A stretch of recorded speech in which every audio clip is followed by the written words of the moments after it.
Democrats don't speak for me. Speak for me, speak for me. Republicans can't speak for me. Speak for me, speak for me. A bitch ass nigga can't speak for me. Speak for me, speak for me. You coon ass niggas can't speak for me. Speak for me, speak for me. Listen here, this is a fact of life. I be rapping like Nat Turner came back to life. Grab Donald Trump by the pussy, he ain't acting right. I never run from a conflict, I be glad to fight. It's a very cold world that we living in. Somebody please tell Elizabeth you're not an Indian. You just trying to con them people to get the benefit. Just another immigrant, stealing from the Indians. That's some punk ass shit and that's too lame. Now we finna step over to Andrew Yang. And you a sucker, you could never speak for black folks. Fake ass pandemic, trying to get the black vote. The Democrats don't speak for me. Speak for me, speak for me. Republicans can't speak for me. Speak for me, speak for me. A bitch ass nigga can't speak for me. Speak for me, speak for me. You coon ass niggas can't speak for me. Speak for me, speak for me. You know your boy be high off sativa. Kamala wasn't popping, so we said bye, Felicia. She ain't had a right policy. We ain't trying to meet her. Y'all can take Biden too. Bye, we don't need him. We don't need Roland Martin or that coon Al Sharpton. Didn't need Cory Booker from the start, man. I don't fuck with police and no snitch. You know I'm coming with the heat when I spit it. The Democrats don't speak for me. Speak for me, speak for me. Republicans can't speak for me. Speak for me, speak for me. A bitch ass nigga can't speak for me. Speak for me, speak for me. You coon ass niggas can't speak for me. Speak for me, speak for me. If you ever go to court and this is your luck, try not to get fucked by Benjamin Crump. I know it's hard. You and all go is hard. But who the fuck is Amy Cloak? Put her picture up on the bullseye and start throwing darts. People cut our organs out our bodies, that's a stolen heart. They can't save us from the flood like Noah's Ark. Black lives always matter, we finna go for ours. To them we savages, we don't need to pot the piss. Mike Bloomberg can suck dick with that stop and frisk. Bitch, you ain't speaking for us, we don't know you. Bernie Sanders, and get your funky ass on too. The Democrats don't speak for me. Speak for me, speak for me. Republicans can't speak for me. Speak for me, speak for me. A bitch ass nigga can't speak for me. Speak for me, speak for me. You coon ass niggas can't speak for me. Speak for me, speak for me.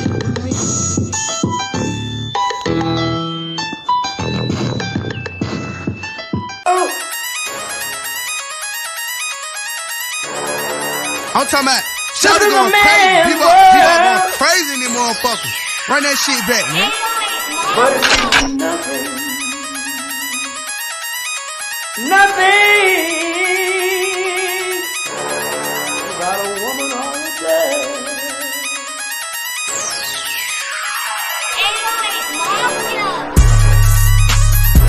Man made the car.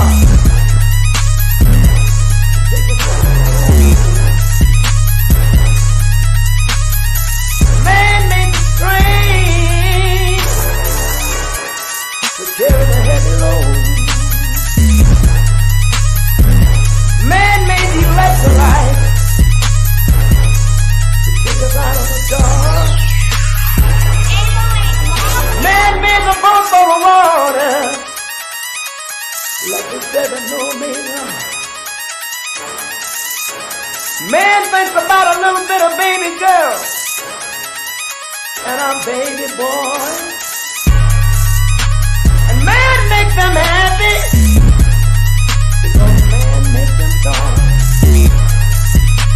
But after man make everything we can, do you know that man makes money?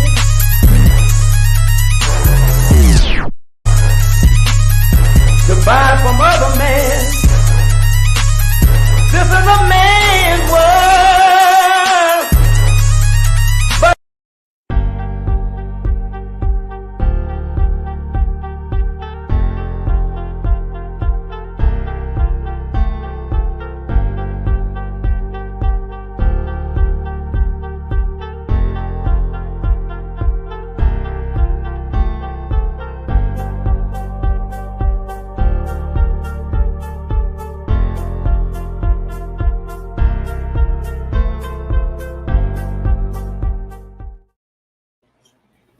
Black family, greetings. Thank y'all for tuning in to another episode of the Front Line Blacc News. I'm your host, Che and Kruma, and Hey, twin. we are joined with our other host, Lady Che. I'm only here and- temporarily, fellas. Just long enough for a couple of topics. I have a very busy early morning. Yes. And we are also joined with our West Coast correspondent, Shabaka Sankoria, Shabaka's Black Experience Enhanced, which I'm the co-executive producer and co-host of. Greetings, Shabaka and Lady Che, from the Mile High Income and Illegal Migrant Flooded City. Hey, greetings from Sin City. And on the season, hey, Lady Che. Hey, Shabaka. Yeah, it's a pleasant 99 degrees right now. Oh my God! It was a pleasant 96 degrees here earlier. Earlier, man, we was up to about 105, 110. You know, just hot enough for reptilians to burn. You know. Yeah, definitely that.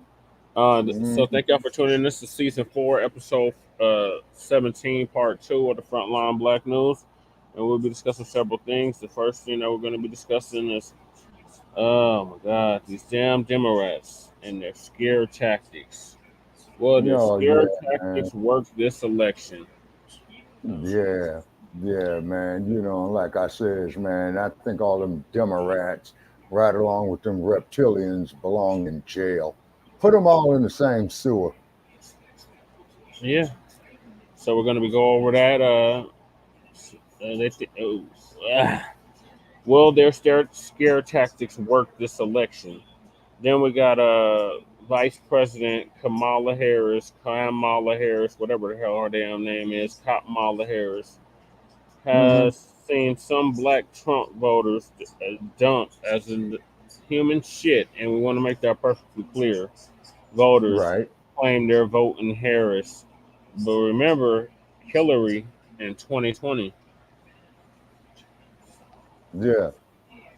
And then So then, hold on, not done yet. These are just topics. Harris taunts the dump as in human shit, and we want to make that perfectly clear. After he backs out of debates, what happened to any time, any place? Then we got VP Kamala Harris doesn't support caste reparations, still hasn't promised us anything. Then we got the NAACP, or as I call them, the Negroes always ask for Caucasoids' permission.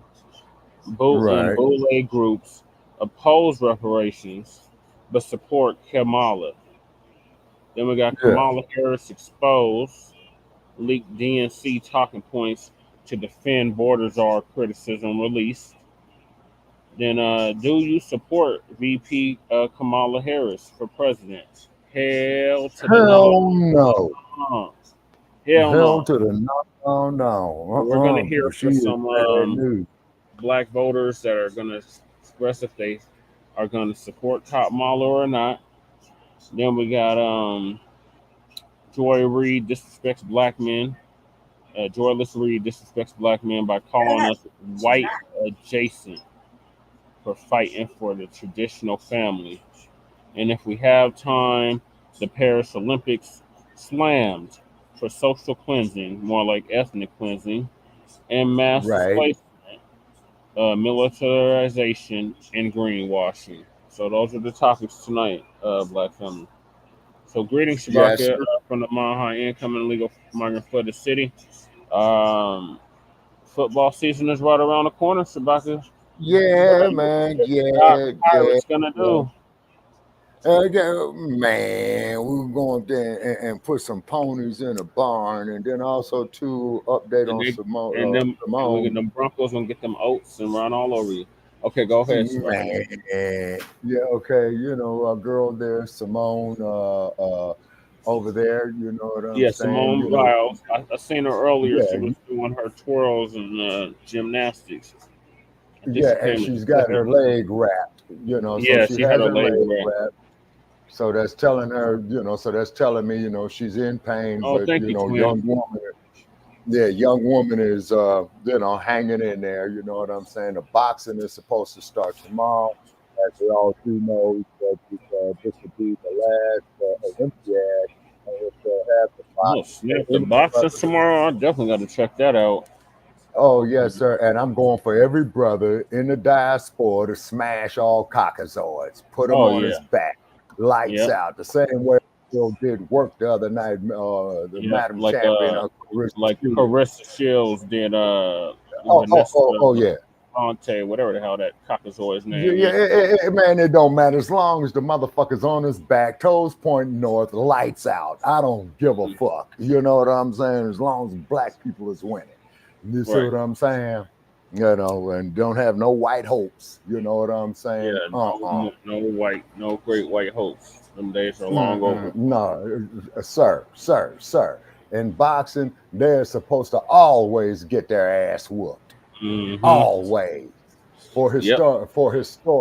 historical ramifications. Oh yeah, and then also too is that another hurricane, from what I'm seeing, is trying to pick up there in the Caribbean again. The Debbie. ancestors is getting mad. Hurricane Debbie is on the way. Yeah, them ancestors is mad. You know what I'm saying? And then also too, we see old Snoop Dogg over there in Paris doing his thing. You know what I'm saying? Yeah. And what have you? I'm not mad at Snoop Dogg. I heard You some know what I mean? disturbing stuff about that the opening ceremony, but that's gonna be another topic for a whole nother time. But Yeah, basically, right. like it's some very esoteric, demonic stuff going on. Yeah, I did see a little bit of that. You know, drag queens coming out there and all that old type of bullshit. Man, what is that? You know what I'm saying? That's the What agenda is they're that? pushing. It's the French though. So they were one of the most brutal slave owners. Oh yeah, absolutely, and not only in France, but also down there in Louisiana, down there in Haiti, down there in Martinique. You know, oh, yeah, they were very, very brutal. And the research that we have done over the years, Twin Pyramid, is that the French, man, they had some sick sexual shit to go with it as well too. You know what I'm saying? But what the hell do you expect from a barbarian? You know what I mean? Like exactly. Mm-hmm. What do you expect Mm-hmm. from the devil? Okay. Mm-hmm. So I'm gonna move us right into the next topic. First topic, unless Lady Che has an intro or opening. She's laying down. If she's with us, Lady Okay. Che. I'm here. I was just on mute. I didn't really see much about the Olympics. Um, I like. There's not much really looking at, but as far as the internet, other than that, I was like, like I told you yesterday, this topic of Democrats and motherfucking Kamala is gonna be on everybody's forefront, and it's really a distraction. I believe. I don't even know why we keep talking about it. Like, but it's a topic for whomever. I mean, we have seen a couple of Biden nights here in our city. They really like this, Yeah, they try to shame us into voting for her ass. and Or Bike Biden. night. because now, Bike night. yeah, well, when it was just Biden, right? And they wanted, we wanted to know why, what we were getting. We asked that question for 3 motherfucking years, and it was crickets. And now it's like she's the topic of conversation, but for what, So for me, I'm like one of those quick. I don't really give a fuck type people. I really don't care about her. I don't care about her administration. She ain't gonna do shit for us. I don't even know why we're talking about it. But however, I do see the reasoning for it for everybody else. I guess if you must Right. know, I can see why everybody else want to talk about it. But it's just a distraction from us doing major other black things. She's not even a Yeah. like all the way black person, not FBA black person. She's not somebody who we can relate to. She's She's black adjacent. she's just somebody that they want us to look at and go with whatever narrative they want. Just like they did with old Sambo. So Exactly. And then those Sambos, they came out. go ahead, Jesse. I'm just gonna sit back and see what the news provides, so I could get a better understanding of why we keep talking about this broad. Yeah. So the reason why we're talking about this, bro, is because the Democrats are beyond desperate at this point that they have Absolutely. Absolutely. The to Democrats is just as try dead. to run the same play 4 years later, or no, actually 8 years later. Uh-huh. Run the same play 8 years later, or more than that. 12 years later. 12, And 12, 12 years before that, 12 years before that, 16, 12 16 years. years later, they try to run the same play Yeah, on us. exactly. Because They did the they same stuff with playing old us for stupid. Sambo. They said that old Sambo was one of us, and clearly he was not. And that Right, definitely became a full reality his first term in office. And then his right. second term, they were so desperate to keep him in office that they was like, oh, well, he can do something his second term. Well, We always got to wait. it's Everybody else got that. something their first term. But every Well, time we demand something, because we were demanding something back then. Yeah. But the only thing is, exactly. we didn't have a concrete agenda, if you will, to present to his administration. Yeah, you're right. And you know what I also Mhm. too noticed is that it's real hard to get these people off of this Democratic Republican plantation. Yeah, see, they're stuck over there, and no matter what you do, you can't pull them off just so they can clear their mind. Because that's still his Because the sister. chain is on their brain, Lady Che. Yeah, his See, the sister still chain is on their brain. And that's the Kamala. worst And these chain to same be in. people have the audacity to call themselves free thinkers in a free think zone. Ain't nothing free thinking or any of that. It's Democrat Central, DNC Man, Central. If you're not a man, the only Democrat, thing, or if you don't agree with the Democrats on their bullshit ass policies that have been detrimental to black people for the last 64 years, right? then you're the enemy, you're a problem, you have to be muted, deleted, blocked, all of the hmm above. hmm and we're a classic example of how they do just that. They Mm-hmm. fuck up our damn blog talk. They fuck up our StreamYard. Oh no, well, we having technical difficulties and all this old type of shit. But I want to give a shout out here to this brother. I don't know his name, but he's been doing some live feeds on Facebook, and Mm-hmm. this is the They're brother. not He's all like gonna about wake up, four. but those of us that are woke, before it was trendy or cool, we need to organize with those of us that have been on this. This is not a trend to us. This is a Exactly. lifestyle. It's something we actually live. Very We much. live black empowerment. So if we Yes, can link sir. up with more of us like us, then we're good. Right. It's not gonna. Right. We're never gonna wake up the masses of our people. We just got to come to that reality. They make it Pretty where much. that's going to be near impossible because, as Shabaka's always saying, we don't control anything. Exactly. And we don't. And then, too, I want to give a shout out to this brother I've been seeing on social media. Young man, about 25, 26 years old. And I noticed he's been doing live feeds showing the kids how to do auto repairs, how to change their brakes, stuff like that. You know what I mean? So, he's got the 12, 13, 14-year olds, trying to give them, some preliminary skills to have in life because Yeah, you always want we something don't to fall control back anything on. on a macroeconomic scale. No, sir, we don't. Not at all. You know what I'm saying? We control few microeconomic, but we don't have nothing on the macroeconomic, which is the whole economical system as a whole. You see what I'm saying? So hopefully, you know what I'm saying, the generations So after us, will pick it up, man, and try to move forward on it. why You we know what I keep mean? harping on this broad is because we knocked her out the paint, knocked You're Mm-hmm. her like out the separate box in a topics. major way. Uh, And you and Shabaka are like on two separate topics. Are you able to hear what Shabaka's saying? And are you yes, because yes, Shabaka's trying to talk about a young man, and you're like on the Democratic thing still. yeah, Are you? because that's the first topic. I'm trying to Okay, redirect us back to the topics of the show all that we we Right. that we talked let on. Shabaka say what he's gonna say though. Okay, go ahead, Sebastian. No, Say I what was you. just putting it out.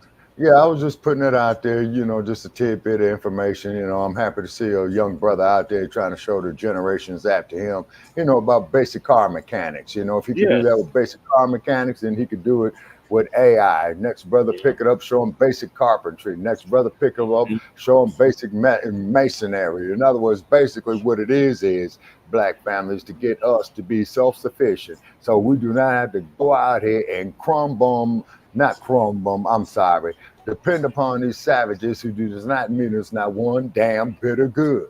The day of the ass scratch of the Yassa boss is over with. You bow, zippity ding dong, zippity ding. Fuck Yeah, that. those days are All over. That's right. an insult to my intelligence. All right. Carry on, Jesse. Thank you, Shabaka. I'm trying to carry on. Okay, so the first topic is, will Democrat scare tactics work in the selection? So they're pulling out all the Styles Project 2025. It's the latest one. Oh, we're being fear mongered into getting our booties to the polls, and it's not working. So they're sending their I'm on the couch. gatekeepers and their Boule members to try to whip us into shape. But this is from Tariq's one of his recent Twitter spaces or X spaces, where Mhm. these Democrats called in to the space and were trying to fearmonger us into voting for Kamala. So that's what I'm gonna play real quick. All right.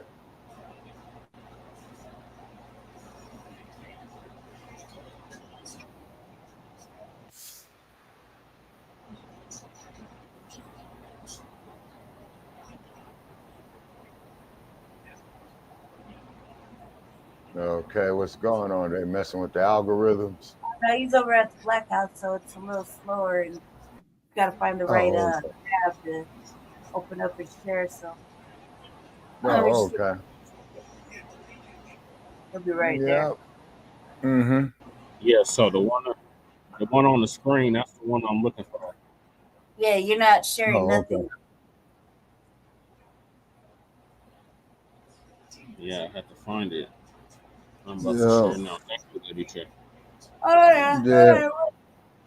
Okay, and while you're making that presentation, I'm gonna switch to Bluetooth so I Yeah. could have more freedom of movement. Man, Lord have mercy, man. What is this? I don't Black even people know. need to do this. We're the only ones who they're telling that we need to vote. We better vote. Black folks better do this and better do that, but you ain't offering nothing.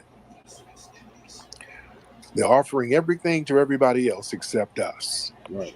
because they need our numbers, and we need to understand the numbers that we have are important. We can make or break an election. I'm down to break it. Like, no, we're not supporting you. Right. Cool. Miss Cool, hop on, man. Miss Cool, that's her So name. who are you voting for? I don't know. Who's going to give us some tangibles? I'm voting for Kamala. Okay. And the reason why I'm voting for her is because I refuse to vote for Trump and allow Project 2025 to go into effect. So If nothing else happens, I mean, there's obviously many important things that's going to happen. But if you don't take anything else away from it, the sheer fact that we still have the right to vote at this stage in time, if nothing else matters to you, that should matter to you.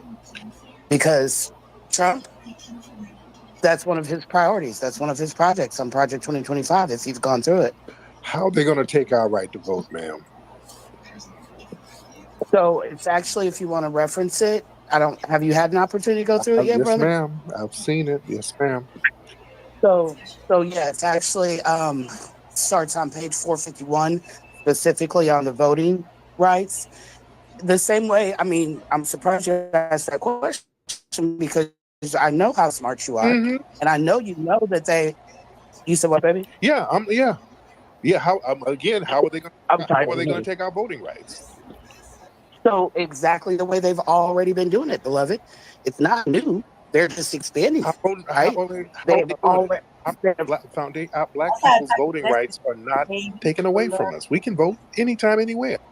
Right. As of right now, beloved, yes. But the same way You that they said have 421. disenfranchised Black, FBA Black votes, they are very scared of the power of our vote. You're absolutely right. No, We they're do not. have the power. Nah, baby. Our numbers do sway elections, and they are fucking scared of that. Mhm. So, like for instance, right now, a lot of Black folks who have an X on their back, a lot of people mistakenly think that they can't vote. There's only 9 states right now that they can't vote, right? If they're depending on the felony.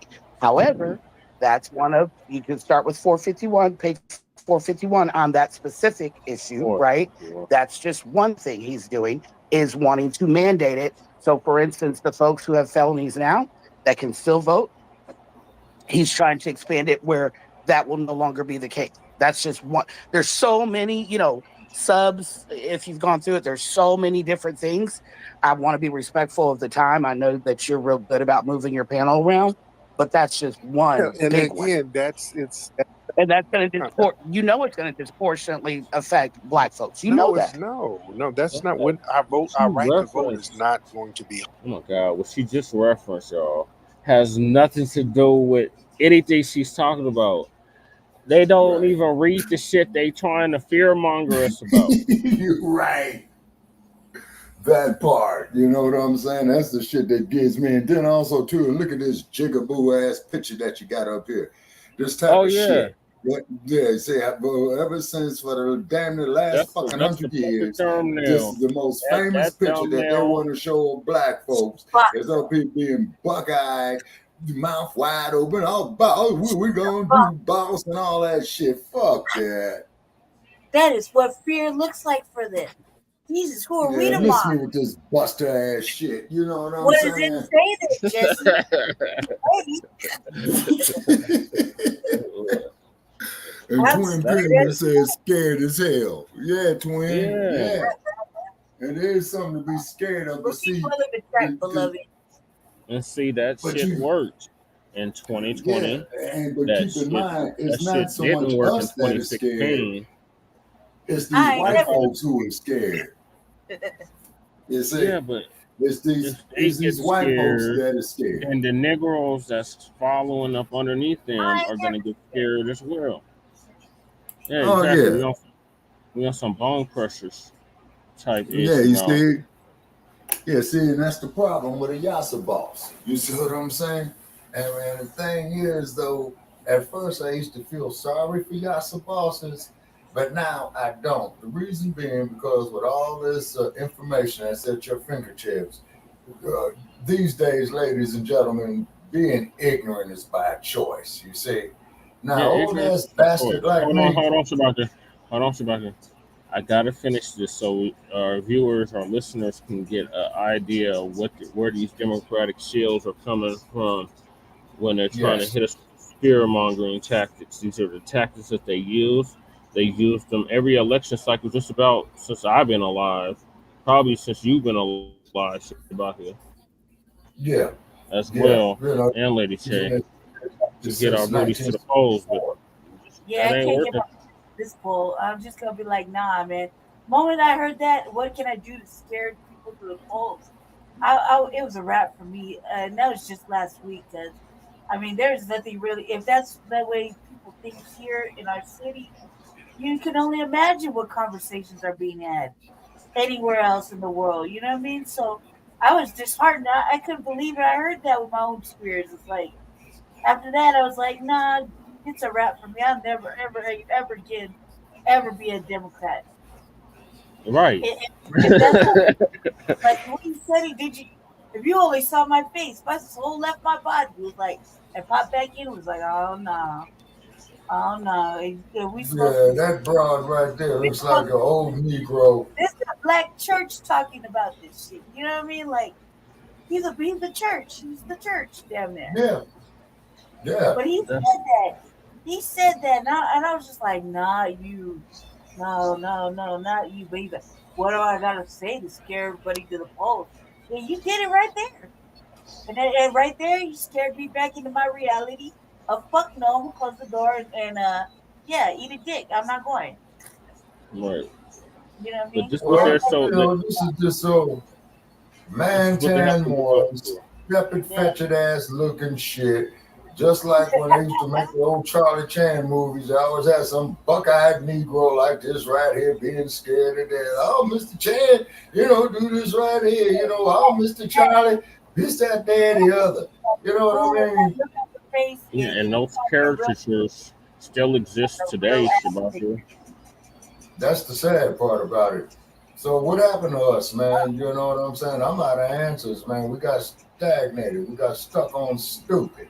You know what I mean? What And happened was, unfortunately, Shabaka, your generation, after LBJ said he was going to have niggas voting Democrat for the next 200 years, oh yeah, said, well the you're right hell about with black liberation. I'm going to lay up yeah, with a white woman or a white dude, and I'm going to yeah, live my best life. And we going to pop yeah. pills and barbiturates and whatever Oh else. yeah. Uh, Yeah, and Lucy in the Sky, Diamonds, listening to the mhm. Beatles. Lucy in the Sky, Diamonds, and, LSD, and motherfuckers. listen and You bump know on what I'm some saying? Jimi I Hendrix. searched that Phthalimine acid. And then you had a crazy ass motherfucker back there by the name of Dr. Timothy O'Leary, doctor now, psychologist now, PhD now, right? That everybody trips out on acid, to bring peace in the world. Man, Yeah, that's what they shit, it was said. making motherfuckers brain dead, man. They decriminalizing that, Shabaka. We're actually trying to get Mm-hmm. Lady K on some of that because it would help, and it's an alternative to the medicine. The medicine is Mm-hmm. not good. So, Okay, well, actually, Brother Che, just like our ancestors on the continent, and then just as the indigenous people did here on the continent of Mushrooms and weed are Aztlan, I believe, before they called it North America, it was referred to as Aztlan. They basically went to the herbal remedies, you know what I'm saying? that's And that's what have you.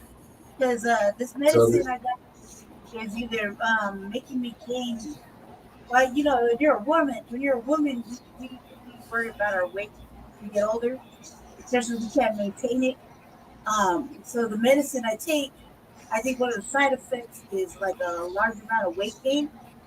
And so I'm gonna find out tomorrow. But I've been trying to get on mushrooms because um, it helps balance my moods and stuff out. It's something I've had since I was a little girl. Really can't control it. mm-hmm, I don't like to take the Western right. medicine because, like anything they create, that shit comes with side effects. And one of the side effects I think is the weight gain. And I could go all week without eating, okay, and manage to put on 30 pounds. yeah, that's definitely the medicine.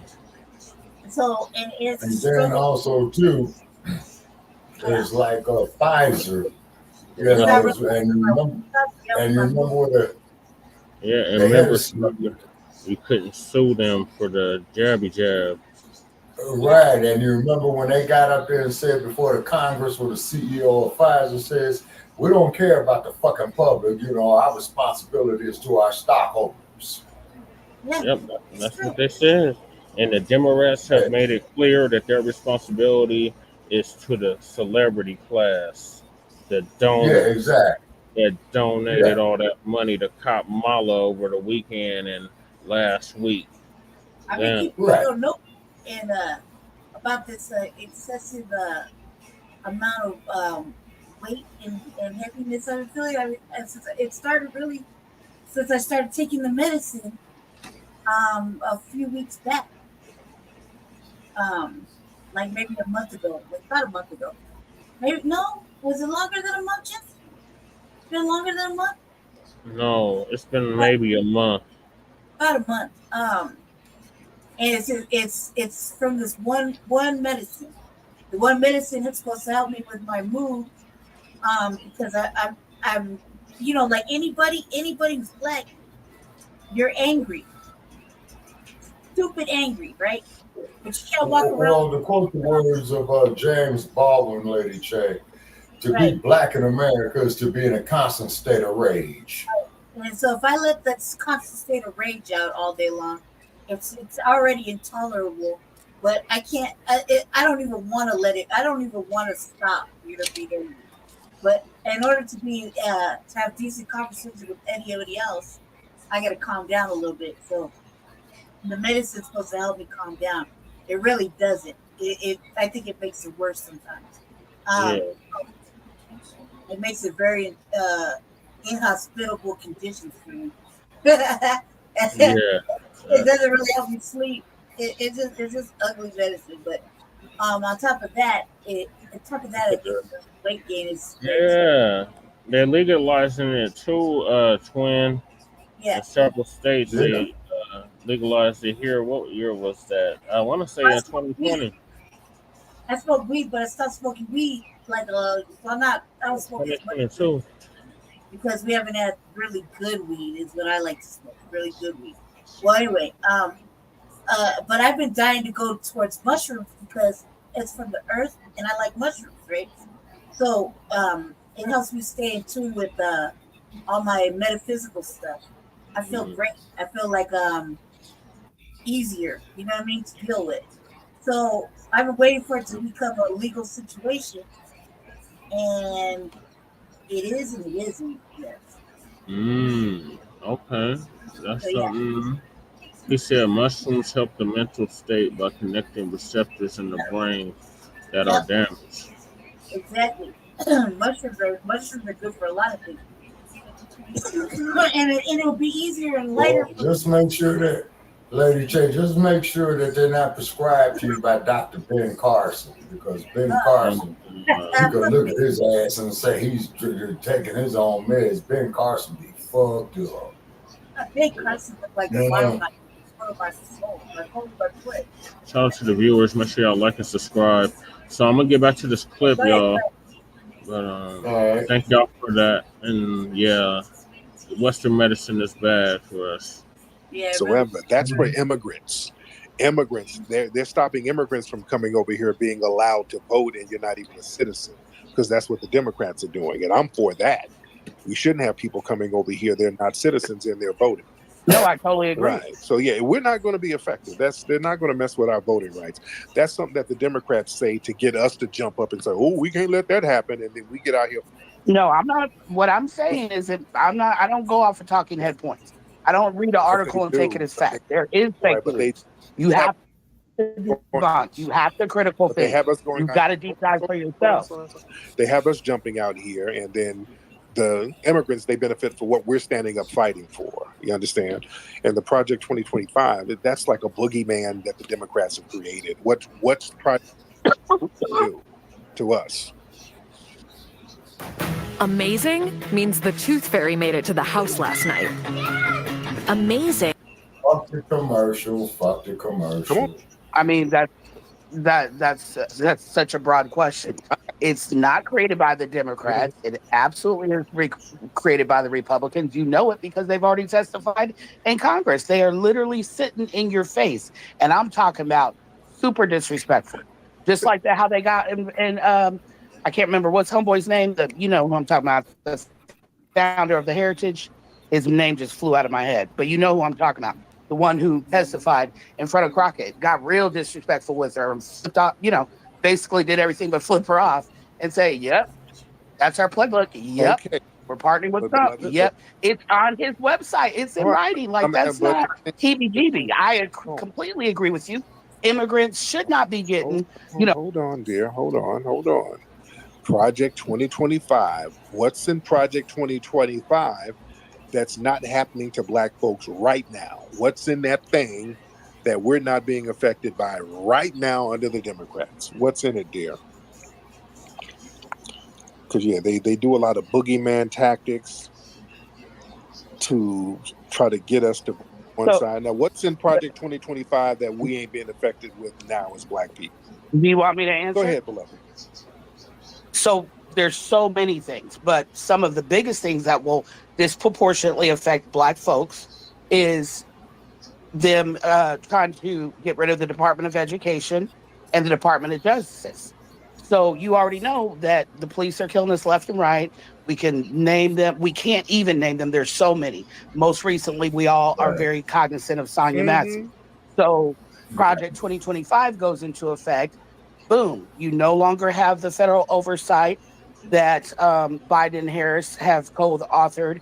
Meaning, for instance, so when you have the police shooting, right, and they lynch us, right, you will no longer have the federal investigation that takes place. Number Okay, one, let's slow down. that will go away. Number two, Let's okay, park right there. Who have they prosecuted on a federal level for harming us? nobody. There you That's the go. problem. So they're already not doing anything. You understand what I'm saying? They're not going to scare us and wait till when Trump, well, they ain't going to punish nobody. Biden and Kamala ain't punishing nobody. Obama didn't punish not one person. Obama and them, when he was in office, the first quote unquote black president, black folks were getting slaughtered by these race soldiers. Obama didn't prosecute nobody. Nobody. They don't do anything. This is why we're not being. They're not going to sway us with these scare tactics. This is what I'm saying. Everything in Project 2025 is happening now already under the Democrats. The sister who just got shot, they blew the sister's head off. Sonia. Yeah. The Biden administration, they're not doing anything. They're talking about an investigation. Man, investigation my ass. If it was an Asian hate crime, man, they would be smashing down on that whole police department or whoever. You understand? They do the investigation thing to kind of kick the can until Trump gets in office, so they'll blame him for everything. Oh, look, Trump didn't do nothing. Oh, look at Trump. Oh, we under Trump's America. Now Trump didn't do nothing about Sonia getting shot. See, we told y'all should have voted. You see what I'm saying? This the scare tactics ain't working. Right. So think about it like this. So Sonia was killed and lynched in I almost said Michigan. What's it called? Illinois. Right? So in Springfield, Illinois. So just imagine, so I'm in Houston, Texas. Just imagine that it happened here in Texas. You already know who our governor is, right? Little Hot Wheels himself, little fuckface Abbott. And we've got fuckface Cruz and his immigrant ass. Don't even get me started. But the point is, just imagine if she was lynched here. Do you think like how the governor did in Illinois? What's his name? Fisker, the billionaire boy. Pritzker. He's one of the ones that made sure the fucking race cop got immediately fired and charged. He's the one that put the pressure on the police. Do you think Abbott or what's the fucker in Arizona? Anyway, you know what I'm talking about. Do you think he would have done that? Do you think the same thing would have happened if it had happened here in Texas? Well, the dude. Do you see what I mean? Look, that whole department. You don't see that connection at all, boss? I'm saying, the guy they had to arrest him. I mean, damn, when the video came out, I mean, that was just no, they didn't. Look at all the other ones on video. No, they didn't have to arrest him. With that one, they literally had no justification, none whatsoever. You had to arrest this guy, and we're going to see. Brother, you said the same thing with Rodney King. We're going to see how that goes. We had to turn up those streets with that's a Democrat. Right. Democrat city, Democrat state, by the way. So we had to turn up, right? And we had to turn up and produce justice with that. But with the situation with Sister Sonia, there should have been an investigation of that whole department, that whole. Agreed. Well, but see, beloved, that's what I'm trying to say. That is part of the federal investigation now. And by the way, that didn't happen before Obama. I know you've referenced Obama. But so, for instance, okay, did you get to the part in Project 2025 yet and read through it on, I don't remember the page. I've got it on my laptop, but I'm not going to fire it up right now. But I don't remember the page number because it is so many pages to go through. I think people get overwhelmed by it. So I just try to break down the ones that I care most about, as a Black woman. And one of the things I care the most about is Trump giving the full immunity to cops. So let's, for instance, say the next lynching, because that's the only guarantee we have that there will be a next, right? If Trump is installed again for a second term, then that's when look at his rallies. There's a reason why that's the party that's going back to blue, and holding up the race police flag, the blue flag. There's a reason why. Pay attention to how the police officers vote. Man. Police officers are voting for Trump.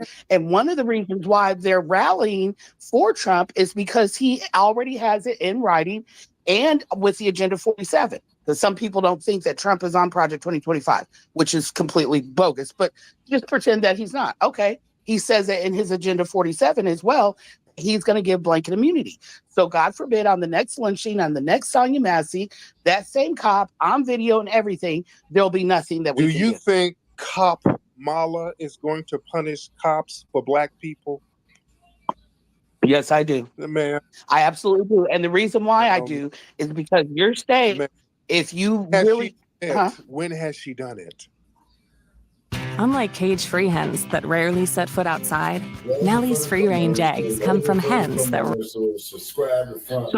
So for instance, I can't speak to cops going to jail, but this is what I can speak to. So way back when she was DA, back in your home state, I mean, and you know what I mean? So remember when she was... what was the city? San Francisco, right? Yeah. So remember when they were setting up the little sting operations and they were going after all the prostitutes and they were trying to charge all the sex workers as even the teenagers as, you know, really charge them. They were setting up the whole sting operation and they got pissed and went against Kamala because Kamala refused to prosecute them. She dismissed and threw out all those fucking cases. Yeah, She's also the one in California when she got to be attorney general that pushed for the body cams. So I can't speak to actual police officers that she locked up, but she doesn't have the support of the police the way Trump does. No, we call crazy as a reason. She bragged about being a cop. That's a cop. Kamala's a cop. She was a cop. And right, prosecutors and attorney generals, right. That's all part of the justice. You're right. Left and right, locking black women up left and right, and not punishing any cops. She's not going to punish no cops, and they haven't, and they're not planning to. I was talking about Mario Woods. You don't see the difference between that. Doesn't make you nervous at all. That so many police are voting for Trump and that he's promised them blanket immunity. That doesn't make you nervous? No, it doesn't, because at least he's being honest about it. I don't like for them to sit up and say, oh, we're going to have a George Floyd policing act, and they never pass it.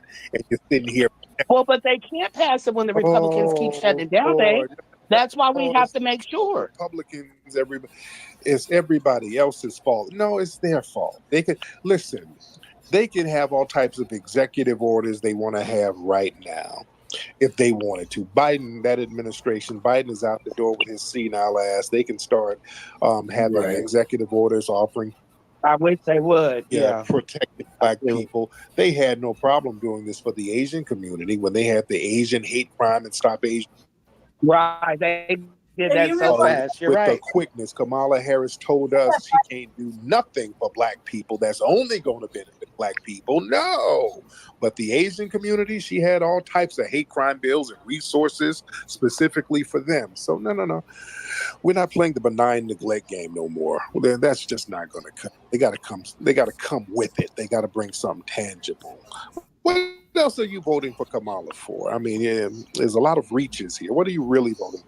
So, are you in a sorority or something? Are you one of the ski-wee AKAs?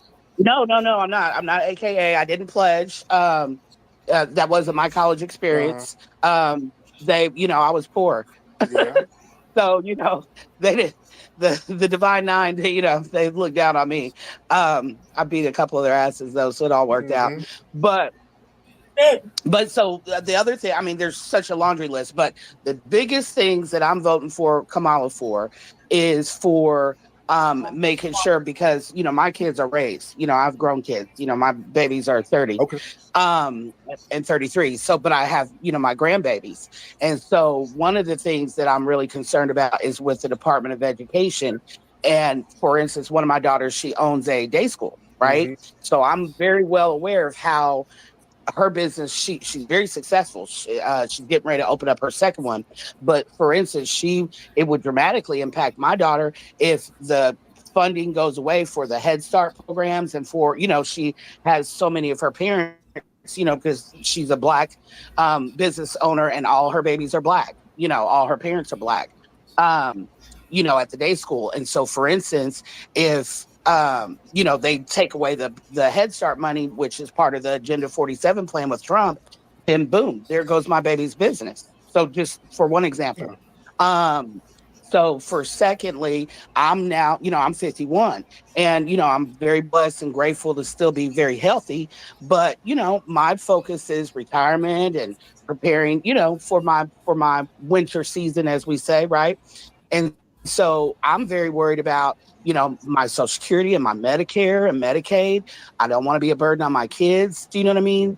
And so I'm, wanting to make sure Department of Health stays in play. I'm certainly not a childbearing age anymore.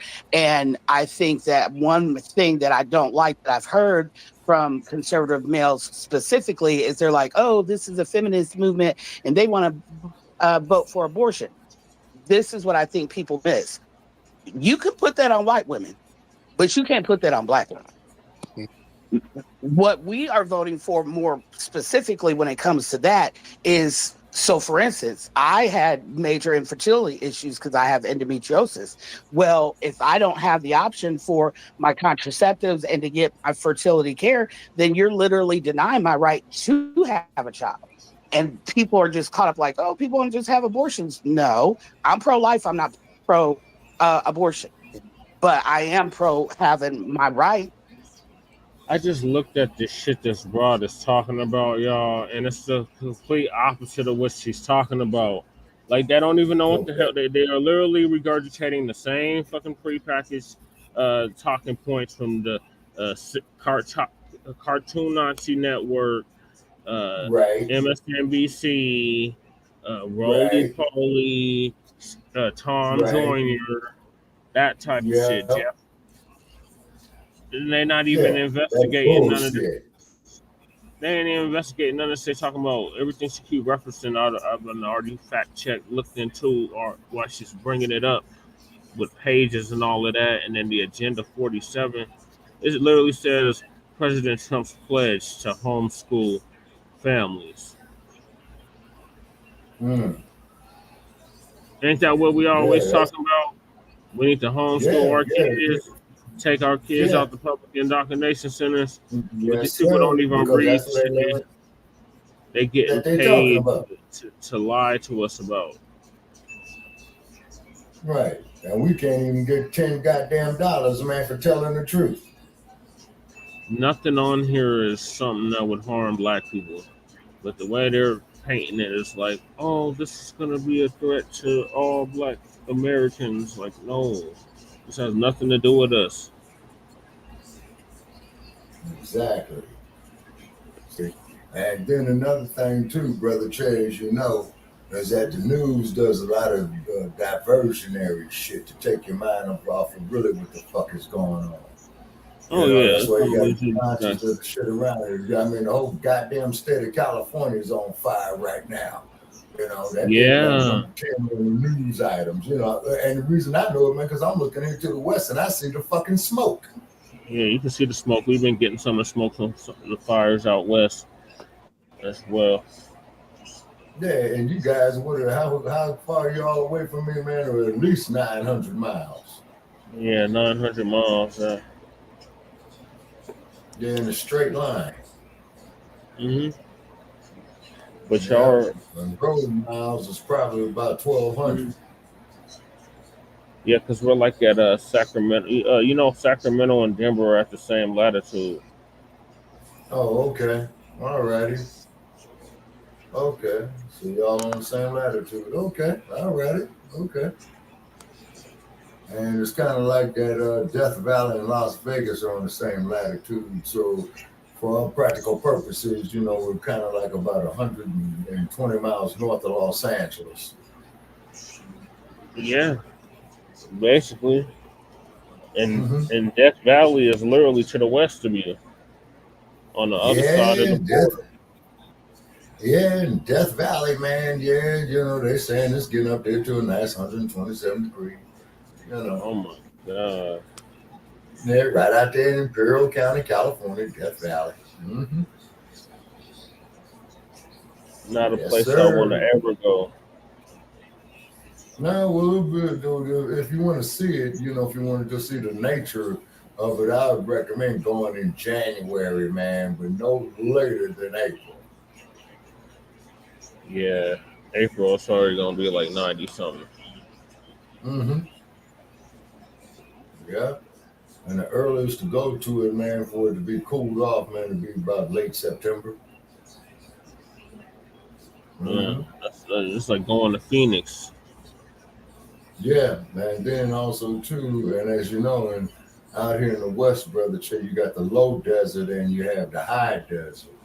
And where Yeah. I'm at is in the high desert. The low desert is where Palm Springs is, and that there is a mile below sea level. Okay, I think this is almost done.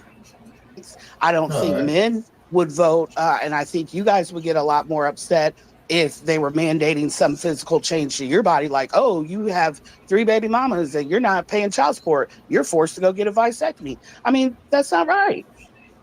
I mean, I could keep going, but like I said, I just want to be respectful, and I really appreciate you letting me talk. But those are some of my hot issues of why I'm voting for. There you go. For Kamala. There you go. Okay, beloved. All right. Well, thank you so much, dear. I really appreciate you. Thank you so much. Thanks. All right. Lord. See, there's you can't point to anything tangible that Kamala and the Democrats are doing. You see, people got to go through all of these reaches and these stretches. Well, I'm sickly and one of my titties collapsed, or I need some Medicaid. You know, this one is that. It's the Lipdol program. Lord. Oh goodness. That's no, and the scare tactics, that's not enough. That's not enough. Well, Project 2025 is coming to get us. We're already under Project 2025. It's getting us now. We're already under it. Well, the police gonna have immunity. They already got it. They're not federally prosecuting any cops. They ain't prosecuting nobody policy enforcers. For us. The cops are enforcing policy. Yeah, just give me an honest white supremacist. If you're going to practice white supremacy, just be honest about it. Right. Just say it. Hey, yeah, just keep it a buck. Just keep it a buck, and don't sit here lying to us. Well, we got the George Floyd Policing Act. We trying hard to push it. The Republicans, they got our fingers tied up. We can't press it like we want to. That's right. Yeah, you're right, Tariq. You and I on the black same folks page love on that lying one, brother. Well, older black folks, not my young folks. Older black folks, for some reason, they love people lying to them. They love it. They love lies. I don't want to hear no damn lies. They come around every 4 years lying. Hey, black folks, I got some catfish nuggets. Ooh wee! Thank you, Kamala. These green taste a little funny though. And these biscuits, damn biscuit eaters. Goodness, man. All right, let's get Marcus in here. Okay, I think that's the one. Yeah. Cool was off the chain, y'all. She was trying to reference some shit she had heard previously and didn't know what the hell she was talking about. But that's what that's why they call it prepackaged bullshit. All right, so thoughts, Lady Che, Shabaka on Miss Cool. She was regurgitating prepackaged bullshit like she was reading a goddamn script. It sounded like, it sounded like she's trying to act smart or be smart or sound smart or whatever. All that shit just kept going around and around, so I didn't get nothing from it. So I don't feel any more fearful than I did 20 minutes ago. And then when you get up into my age group too, Brother Che, if I may add, listening to this shit, man, for the last 55 plus years, man, I'm just out of gas on it, man. I can't do it no more, man. Listening to just like what LBG said, if you convince the raggedest ass white man he's better than the average nigga. LBJ. He said LBJ. Yeah. Well, I'm in LBJ. You know, the song that you got up there and says, I will not seek, nor will I accept the nomination of my party to be president in the United States. And guess who the fuck came along after him? Tricky! Same bullshit you seen going on right here today. Same play, same script, different actors. Yeah, that's it. But the game And remains it's all the same. digitalized. Yeah, and it's all digitalized now. Whereas at that time, in that era, just like when I put that clip up there, Dan Rather getting his ass whooped at the Democratic National Convention. Yeah, the main thing of technology back then was the damn transistor radio and color television. Yep. Pre-microwave. See? Pre-microwave, you know? And the shit that you got going on now is the stuff they had up on the drawing boards then. And I hate to see what the hell they got up on the damn drawing boards now, 60 years from now, Brother Che, when we get up in age. Well, Sabaka, they've already mapped out when they're going to be a minority in this country and worldwide. They're already the minority worldwide. So we just got to outlive them at this point, Sabaka. We just got to outlive them. Pretty much. Keep living, Black family. Yeah, and all thing I can do, man, is just pass down the knowledge, man, to your generation, Brother Che, after I check out due to the natural order of biophysics, you know what I mean?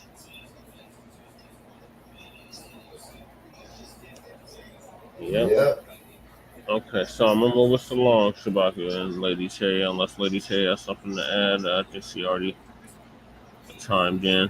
So VP Kamala Harris has seen some black Trump the dump as a human shit, and we want to make that perfectly clear. Supporters or voters claim that they're voting for Harris. Remember,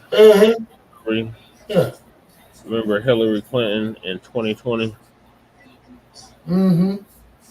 Yep. And so pushed everybody over to the dump. Uncle Phil. No, 2016 Hillary ran. $10 can help fund powerful ads to reach undecided voters nationwide. Fuck you, Andrew, man. Get that goddamn spam off of here, please. No, but remember they had rolled out Hillary to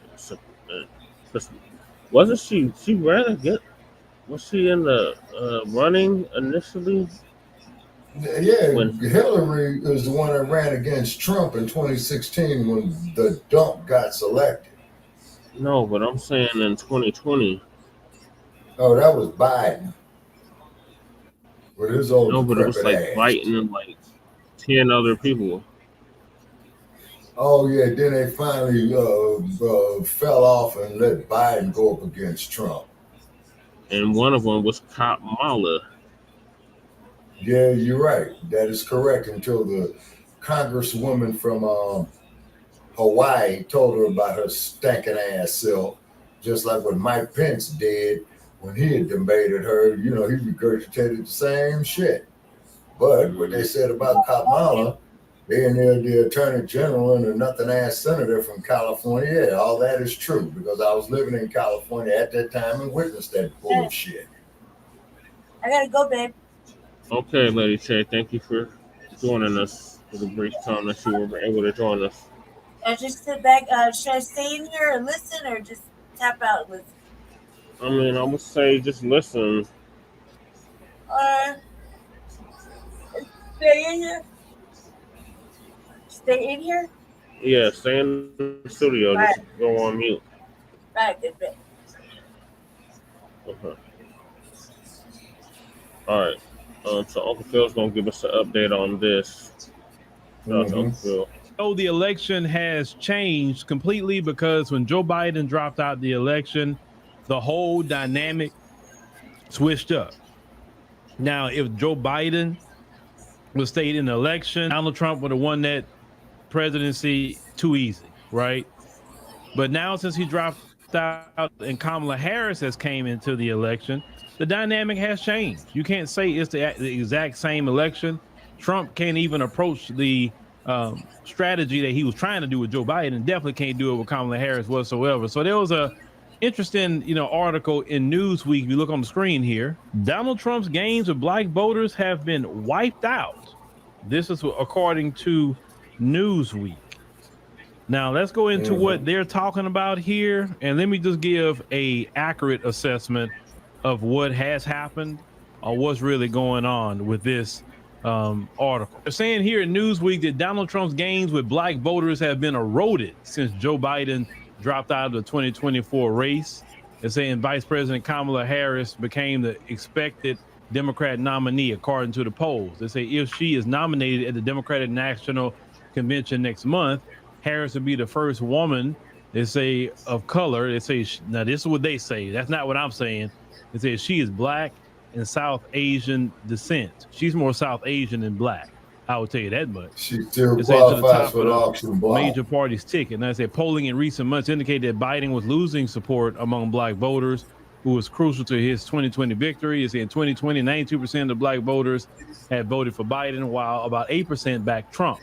I said polling conducted since Harris announced her candidacy suggests black voters who have grown disenchanted with Biden may be energized by the prospect of a historic Harris presidency.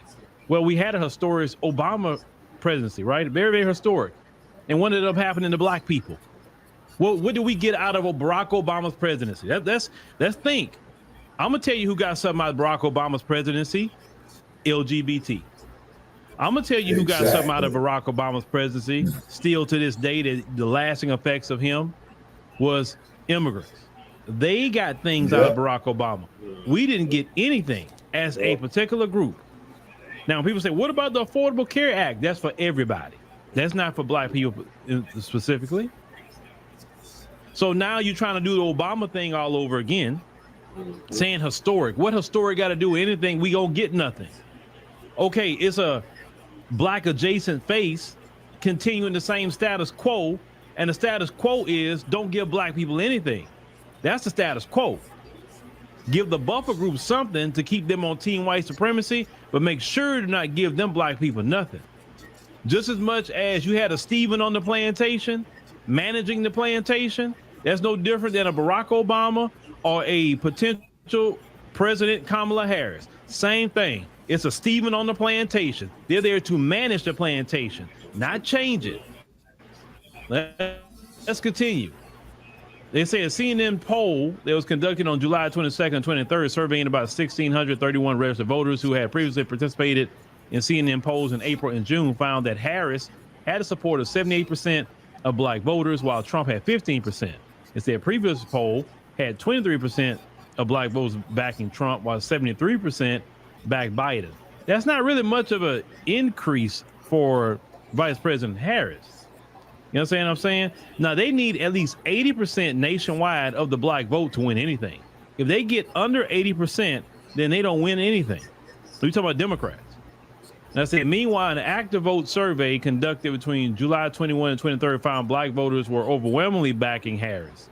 It said 90% said that they were supporting Harris, while 10% were backing Trump. Now, that's, of course, that's the people that they polled, not the country, okay, when you hear them say about these polls. They say the honeymoon will be a manifestation of the wall-to-wall coverage Harris receives from the media. They said the coverage would be largely positive and will certainly energize Democrats, giving Harris a polling edge ahead of the Democratic National Convention on April 19th.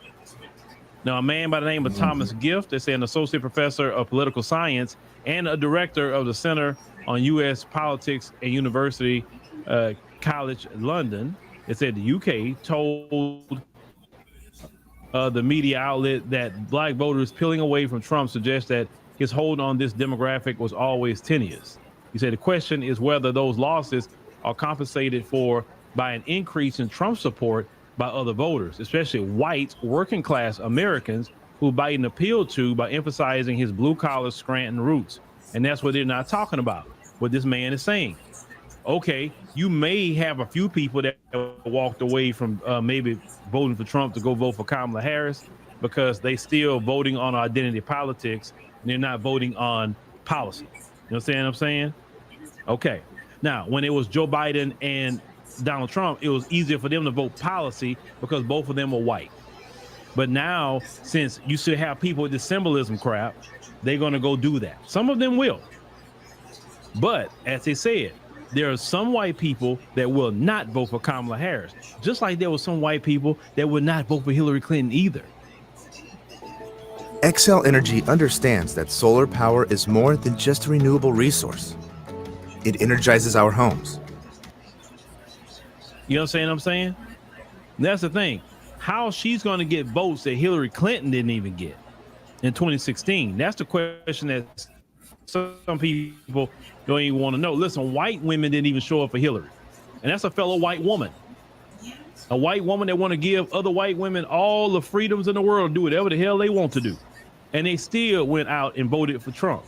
And those white women is going to come out and vote for Trump again. Do not get it twisted. That white women's going to go over there in mass voting for Kamala Harris. Please. Please. If they didn't support Hillary, why would they support her? Come on, y'all. Y'all should be knowing this by now, but let's continue. They say a Kostas Panagaboulos, a political science professor, they say at the Northeastern University, said that a swift shift in support for Trump to Harris among black voters tell you something about how fickle Trump's support was among these voters. That once they had a viable alternative that also happens to share their racial identity, they jumped ship from Trump almost immediately. And I say Harris has seen a show of support, they say, from some in the black community since announcing her candidacy. They say about, I thought it was 40,000. Now y'all saying 90,000 black women logged into a video call with her campaign on Sunday night, while Black Men for Harris online streaming event drew tens of thousands who pledged to support Harris, they say, according to the AP. Now, let me tell you something. This is how it's going to really go down. Right now, it's just the newness of it, right? Okay, fine. You're going to have the plantation celebration at the DNC. They're going to do that. But what Kamala Harris is going to have an issue with is that debate. They'll say, oh, she could debate. I never said she couldn't debate. What I'm saying is she's going to have an issue because it's very easy to tie her to the policies of Joe Biden, to her. She can't escape it. She cannot escape anything like that when it comes to the policies of Joe Biden. She's been in office with record inflation. Joe Biden put her in charge of the border. He put her in charge. And look at all the people that came over to this country. That's laid at her feet too. She wouldn't even go to the doggone border. You got high gas prices. The moment Biden-Harris administration got in, they ended Remain in Mexico. They ended, they reinstituted catch and release. All the things that let these people come into this country created a migrant crisis where it wasn't there. She is a part of that. She's part of record inflation. She's part of every bit of the Biden administration. She's part of the horrible way they got out of Afghanistan. She can't walk away from that. You could only run for so long talking about, hey, look at me. I'm a woman. I'm so-called, black adjacent. Look at me, right? You can only run on that for so long before you're going to have to stand on your feet and stand on the administration that you was a part of, Kamala Harris, and give an account for that when someone is not being friendly to you. It's easy to do interviews with MSNBC. That's easy. That's a friendly. NBC, CBS, ABC ain't friendly to you. But when you get on that debate stage and Donald Trump is pressing you, and I know he's gonna be very aggressive when he come at her. He's not gonna handle her like he did Joe Biden. He's gonna come at her aggressively because he gotta show that she's not qualified to deal with anything, and that's called what it is. If you can't deal with Donald Trump pressing you, then you surely couldn't deal with these world leaders who would not have no respect for her because she's a woman. Let's call it what it is. You can say what's not right or what's wrong. It's not about that. When you're dealing with these world leaders like that, they respect people like Trump because they think he's crazy for one. They don't know what he's gonna do. Her, you're laughing all over the place like you're the freaking Joker. The giggler. It was so funny all the time. It's not nothing funny. You about to try to run a country in a lot of issues and problems. Bubblegum, cotton candy, I'm almost speechless talking about. You got the Ukraine thing going on. You're spending all this money on. You got the Israel-Palestine thing going on. She still ain't said nothing about Sonya Massey. First debate really going to see what she's made of, basically. And just like that debate with Joe Biden, we get to see. Because it's easy to sit up here and just do soft, ball interviews. It's easy to laugh your way out of problems, but you can't laugh your way out of the situations with the debate. And then, we just going to see what's going to happen. Because, and I know when she gets pressed, and I know when things happen, they're going to try to use, he was too mean. Look at Trump. Look what he did. But you want to be the president of the United States. And nobody cares about if you're a woman. You're a woman, then you got to step into a position that any other man is stepping into. It's just that simple. The mainstream media, they got to wage their propaganda. Because just the other night, I had our Sound Off Friday. And everybody that called up there, minus one person, nobody supported Kamala. Yep. So please don't believe the hype. There you go. Like Public Enemy. Public Enemy. There we go. Don't believe the hype. Because every black person I'm talking to, they say, man, I don't rock with her like that. It's only a certain kind of black person that is. And if they want to, that's fine. They can vote for her. I don't have an issue with that. It's your right to vote for whoever you want to vote for. But she's not going to just walk in and just beat Trump. Like, if you think that, like, she got a rude awakening coming. Now, I would say the election probably be close, but it's not going to be no landslide on either side. I will say that much. Trump going to have to work for it a little bit. Before he had it real easy, but now you just have to work for it, and that's fine. It is what it is. That's whichever one is going to win. But, yeah, all that, I'm the first so-called black woman, that's not going to work. That's only going to, and you know how the news cycle is. It's only, about a week? So, people been over that. People like myself is kind of offended by that, actually. Very offended.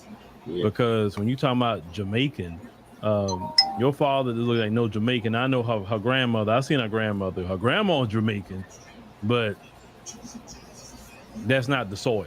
And that's what people are talking about. But she still haven't put out no policy. No policies that is going to benefit black Americans. So you can run on, I'm so-called, black adjacent, but what policy are you going to put down? I'm a policy voter, completely. And you offering no policies except the policy that Joe Biden had put down already. So I'm definitely not voting for you because you ain't not offering no policies as of yet. So I'm cool until you. Yep, I'm cool too. To hell with Kamala. Yeah, I told you she's bad news. We tried to warn y'all. We tried to warn y'all 4 or 5 years ago. Y'all wasn't trying to hear us though. Mm-hmm. And look how this damn artificial intelligence is proved. Once again, coming to you from the great state of California. Mm-hmm. Yep. All right, well, what's our next topic? So Harris taunts the dump and he backs out of the debate. What happened to it? Any time, any place? Yeah. Okay. As to say, that's to her advantage if he refuses to debate.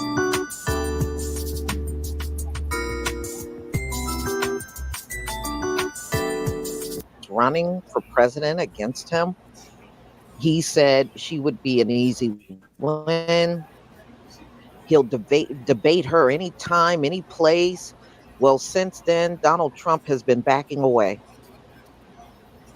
And yes, Kamala is now out here calling him out. She is talking about his felonies. She's really dragging him. And I know that's why he doesn't want to do this thing, because he doesn't want those felonies coming up. He don't want nobody talking about that on in a debate. So nearly 5 months after Donald Trump vowed on social media that he would debate anytime, any place, anywhere, the former president has backed out of his promise.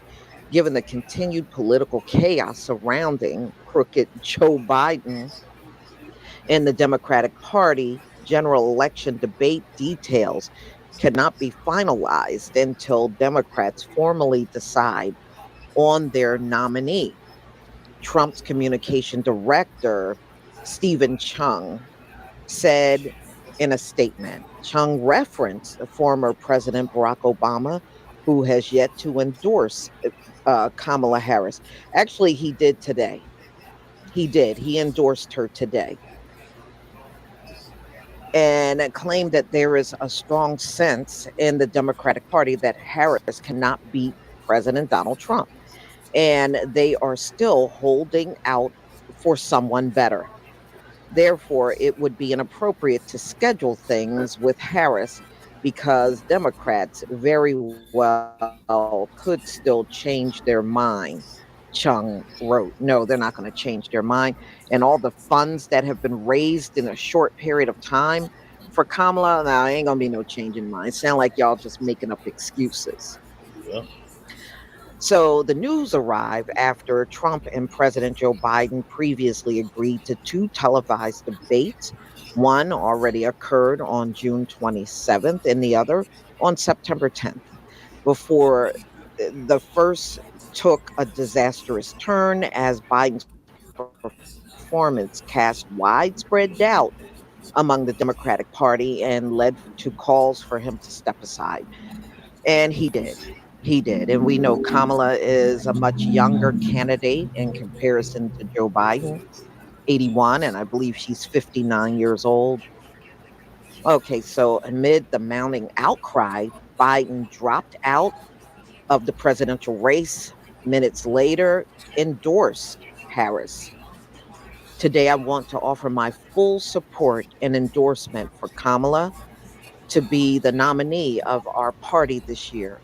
This is what Joe Biden wrote in a statement. It's time to come together to beat Trump.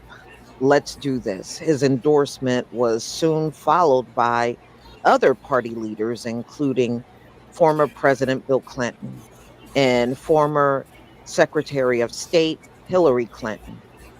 Earlier this week, Harris earned the support of enough Democratic delegates to become the likely party nominee for president.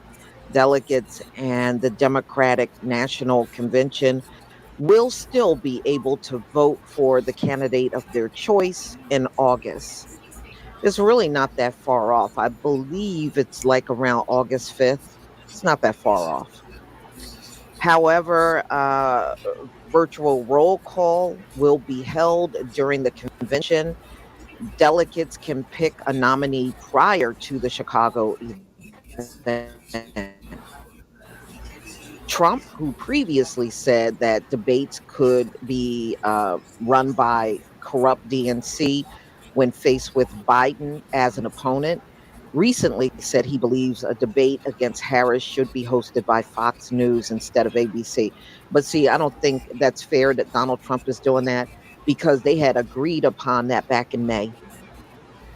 And he was fine with that until Kamala came into the race. Now, all of a sudden, it should be switched to Fox News.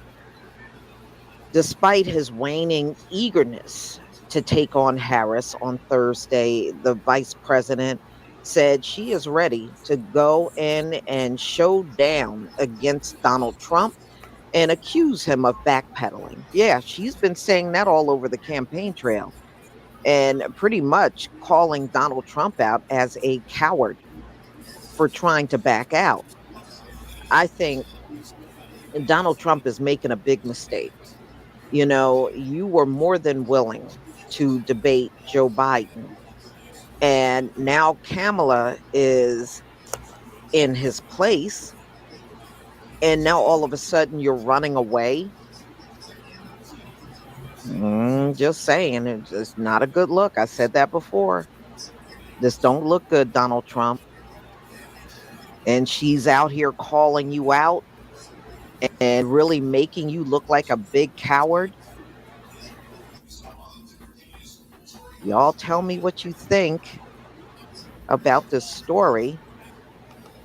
that Donald Trump wants completely out of the debates. So the final debate is really not more than one. It's just one, September 10th. Please leave your comment and subscribe. Don't forget to hit on the notification bell. And I'll see you on. And don't forget to do the same for Frontline Black News. All right, Shabaka, what's your thoughts on that?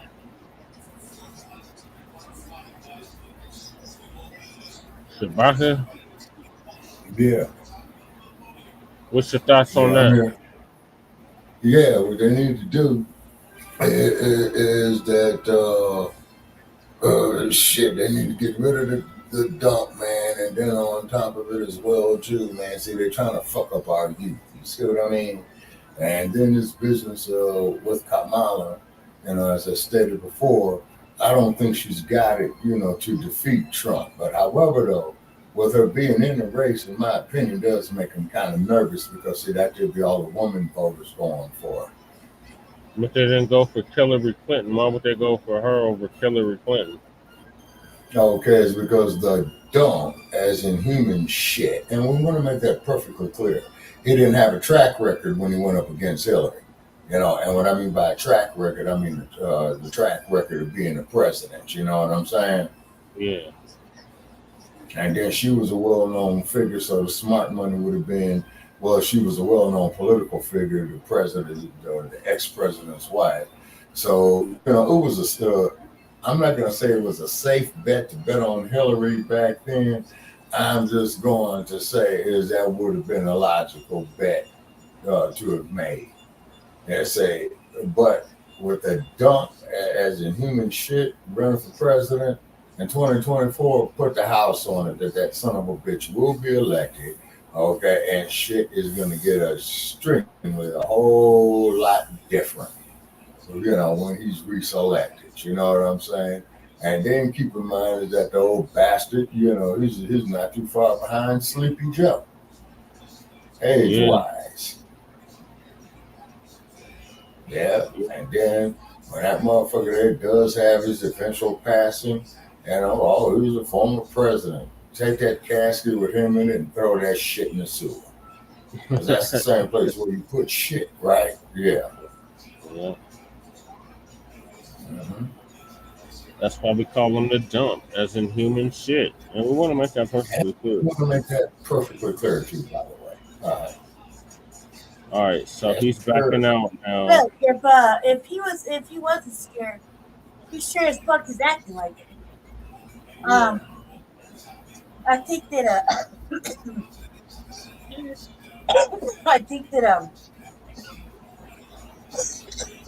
he wasn't scared, he isn't acting like he trying to change who moderates it. That's kind of like a major no-no, I guess. It doesn't matter who moderates it. The fact of the matter is that apparently with her, he will lose the debate from what everybody said. She's already going into the debate as the favorite. So you already know it's a programmable win. That's a programmable Democrat win. So I don't really think it matters much to anybody since she's already placed as the winner of the debates. So him trying to change it, or him acting or behaving a certain way, or the media portraying it like he behaves a certain way, it's not a really good look at all. So if he wasn't scared, the way the media is portraying, even on his side of things, not really a good look at all. I myself personally don't give a fuck. I won't be as amused. Maybe with a couple of ziggers here and there, but I don't foresee it being all that entertaining. Yeah. Okay. Thank you Yeah, for that. you get no argument from me. Yeah, you know, argument for me either. So moving along, we got Vice President Kamala Harris once again doesn't support cash reparations, still hasn't promised us anything. Shout out to the viewers. Make sure y'all like and subscribe to Front Line Blacc News. Why would anybody think she would? Like, I don't understand everybody. Like, did you really think she was going to change from? No. Need a great car and the credit to get it? Nobody. Oh, the hell to commercials. You know what I mean? You really think you were going to be like, oh, no, you were just specifically from that? So I was like, yeah. No. Come on, guys. Like, everybody needs to slap themselves real hard in the fucking mouth if they really thought she was going to change. No, she's not going to change. Black people are the last to be thought of. Yeah, exactly. And this is why she's buying Roy Ayers albums. I don't even know what Black That's from the late 1970s. Hell, she's buying shit from the disco era. I would stuff my ears full of foot swabs and watch TV. Turn around and watch TV because this is. Oh, yeah, that's all the fuck I'm going to do. That's all the hell I'm going to do.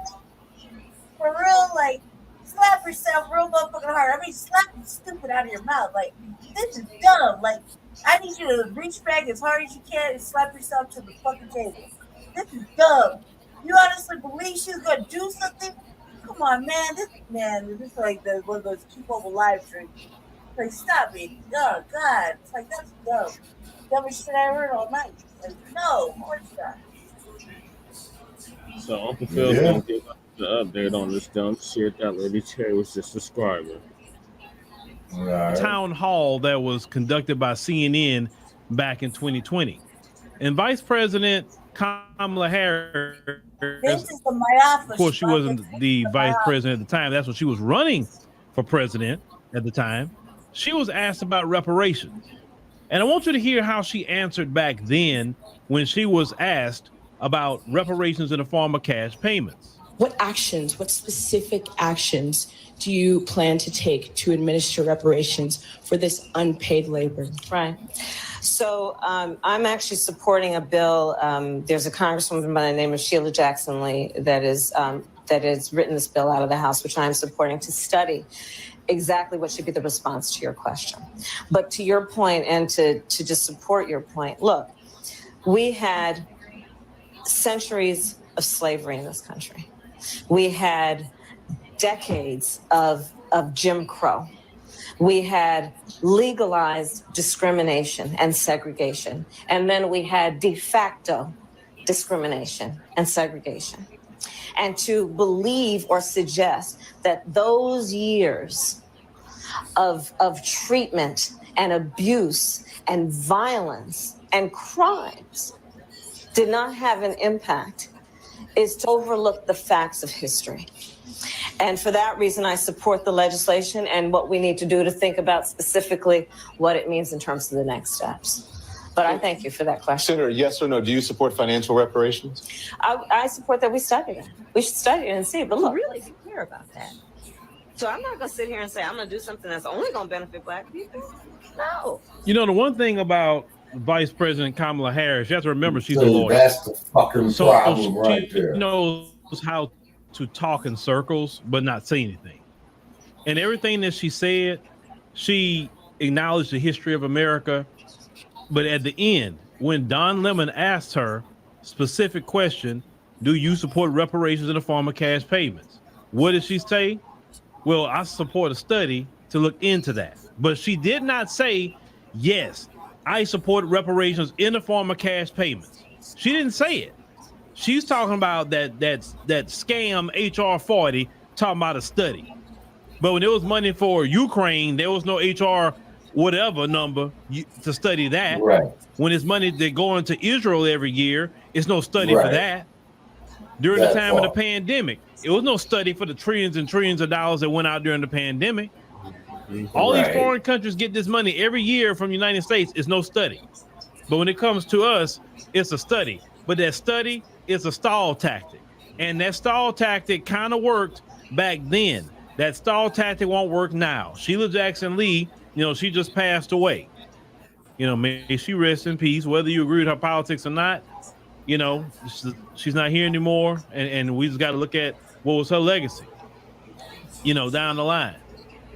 But she did not commit to reparations in the form of cash payments. She just talked in circles. What is important today, as she's on the campaign trail, it has to be 2 questions asked to her, just 2. Hey, Vice President Harris, what is your position on reparations in the form of cash payments? We don't want to talk about a study because you don't do a study for Ukraine. You don't do a study for Israel. You don't do a study for everybody else. So what is your position on reparations in the form of cash payments for the descendants of slaves, those the government called the freedmen? What is your position on that? You support that? Yes or no? That's how you got to present it. Yes or no?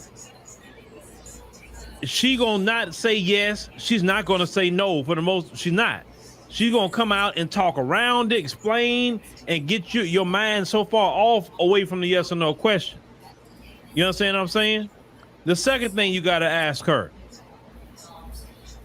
cases like Sonia Massey, cases like this person, that person, Breonna Taylor, we need an anti-Black hate crime bill. If Congress would pass an anti-Black hate crime bill and it get on your desk, will you sign it? Yes or no? Do you believe Black Americans, those who are called the freedmen, do you believe they need an anti-Black hate crime bill? Y'all gotta have that message when you get the opportunity. Unfortunately, when some of you get the opportunity, you either don't ask, or you're talking about something else, or you're nervous, or whatever. These questions has to be asked. Right. She can't skate by and not be asked anything because she wants the Black vote. She wants that. And y'all can't sit up here and say just because she's Black adjacent, that's all she needs to become a president. You can't say, oh, because she's in the Divine Nine, that's good enough. Oh, she's a woman, that's good enough. It is not good enough because it's about her policies. That's what it's going to be about. Not about a color, a gender, a sorority. It's not about none of that. It's not about how much money you raise for her. It's interesting that you raise all this money for her, but you won't raise money in your city for your homeless. You raise money for her, but you won't raise money in your city to help out the kids, to give the kids a place to be where they can have something constructive to do. Y'all saying all this historic to give money to a Democrat party and a Democrat candidate. If anything, Black folks should feel shame with themselves. Shame on you. Excited about giving money to a political candidate and not excited about giving money to people in your own city. Yeah. That's sad. People within your own community, within your own state. You're not excited about that. Can't get y'all to show up for nothing that's worth anything in the Black community. But when it comes to Democrat, boy, they get y'all to show up real quick. I said that. When it comes to Democrat and white Jesus, your pockets open. Hey, did you know like a cash payout if you were in a car accident last year? Yep. Even if you weren't driving, just click the. If it have anything to do with helping Black people specifically, you not open your pocket. You're looking at them funny. You're saying, oh, they trying to scam me. You want to call them grifters, but you don't call that Black preacher a grifter. And you don't call that Democrat a grifter. Right. You never call them that at all. They spending all your money in your face. The preacher buying Lambos and everything else. And that's fine. That's fine for you. The Democrats can get hundreds of millions of dollars out of you. You don't tell them, hey, we gave you this millions of dollars. Okay, all you people that got on that line and so excited that you gave Kamala some millions of dollars. Okay, fine. You're excited. Now, what are you going to ask what are you going to ask? What are you going to demand her to do now that you put almost $3 million in her pocket? What are you going to demand? Because see, when it comes to those white people that gives her money, they're going to say, hey, okay, I'll give you $10 million. But this is what I need from you when you get in office. And they get things done. And they get things because when that money they giving, it comes with strings attached. Black folk, now we're not talking about the majority. We talking about maybe a half of 1% of Black folk that's so excited to get this woman money. They're only happy because of her color and that she's a woman, not because she's gonna get something to the black community. That, you know what I'm saying? That is the most basic level ideology. And one thing I like about at least African politics, they can never run on that a color, because everybody the same color. Right. No, but in this country, a color. It gets annoying. You're so blinded by color that you can't even see this person, or they go, because it's like this. Y'all trying to play Barack Obama all over again. Listen, Barack Obama did what he did, and he's the only one that's gonna get away with that. She's not gonna get away with it. I would even say the majority of Black America will say, no, what is she gonna do? What is she gonna do? She's not offering you anything. You know what? How I want to prove she's not even trying to offer you anything or offer the American people a policy by now with hundreds of millions of dollars. Look at her website. This is her website, KamalaHarris.com. Harris for president. With your help, Kamala Harris is ready to win this election more than ever. We need to unite to defeat Donald Trump. Rush a donation today. Rush one. It's a plain thing with her picture. It is her website asking to give money. And if I hit close here, like, where's the policies? Paid for by Harris for president. Where's the policies, ladies and gentlemen? No policies. None. Nothing out here says issues, anything. This is what is on her website. And how can you take her seriously if she has nothing on her website? Right. But let me go to Donald Trump's website. This is Donald Trump's website. I could scroll down here and go to his platform. I can at least read what Donald Trump wants to do. Right. He's spelling it all out, what he wants to do in 20 points. Yeah. You understand what I'm saying? And he got a lot more. If you want to go there, you can. But what I'm saying, this is Donald Trump's site, and this is Kamala Harris. Give me money. But you want to call people online grifters. No issues, just give me money. But Trump, I can at least go critique him and what he's offering. Then you talking about Project 2025. You can go to Donald Trump's website. It's not even on there. Right. But yet this woman's running around here talking about Project 2025. Vote for me. Reproductive justice. I'm a woman. I'm Black. Vote for me. And yet you're not offering anything. You came into the race late with about 100 some odd days to go, and you don't have nothing. Listen, if I had came in that election with 100 days to go, that night I would have my website going with all the issues going. Man, I done got hundreds of millions of dollars. And you mean to tell me I can't get my people to put my issues on the website? Y'all, come on, man. Black folk, come on. Y'all that support Kamala Harris, come on, man. Only thing she say is give me money.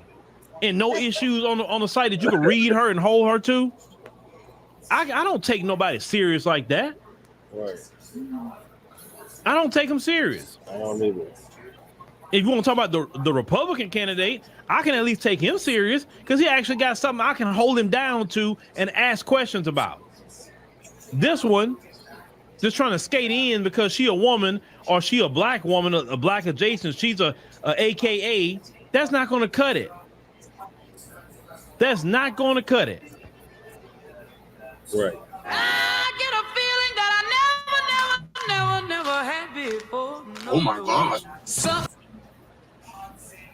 Then you got these silly people running around here and other content creators that's holding them to the Democrats to account. Listen to me. Because you're holding them accountable and they can't, they know you're not lying. They're going to try to say, oh, well, you get money from the Republicans. And I'm going to tell y'all the same thing I'm going to say. Well, you know what? Why don't you go tell the Republicans to cut me a check then? Because I ain't got it. If they cut me a check, and you know what? If the Republicans did come cut me a check, why the Democrats didn't come cut me a check then? Right. Huh? Why they didn't come cut me one? I'm supposed to be Black and they friend, right? and I'm supposed to be on their side, well, if you say I'm getting paid, why they didn't come cut me one? Right. You so worried about if I'm getting a dime, but you ain't paying attention to that black preacher or that Democrat politician, all the hundreds of millions of dollars they get, you're not even questioning what they do with it, but you questioning if some Republican gave me $5. Republicans shouldn't have to come give me nothing. Exactly. It is our job to tell the truth. It is our job to hold your God accountable, your blue God, and your white Jesus one too. It's our job to hold them accountable. Now, I know you're mad because it's a cult for you. That blue God of yours is a cult. I know. It's I can't even say. I think y'all worse about this blue God than the white one, white Jesus, because at least y'all maybe got a little bit more sense when y'all deal with the black church. But when it comes to this blue God y'all have called Democrat, y'all act insane. Y'all act like y'all in a cult, literally. Yeah. You know, when somebody's in a cult, study people who've been in cults and how they act when you're speaking about the cult leader. Just study it. Mm-hmm. Go watch documentaries about cults. That's exactly how they're acting about these people. And the thing is, at least in the cult leader maybe do a little bit for them to keep them in the cult. They don't have to do nothing for them. They don't. They can do for everybody else in the cult, just not them, the black ones. They're excited about giving almost $3 million to Vice President Kamala Harris, but questioning me and other content creators if Republicans gave us $5 or $10 with no proof or anything.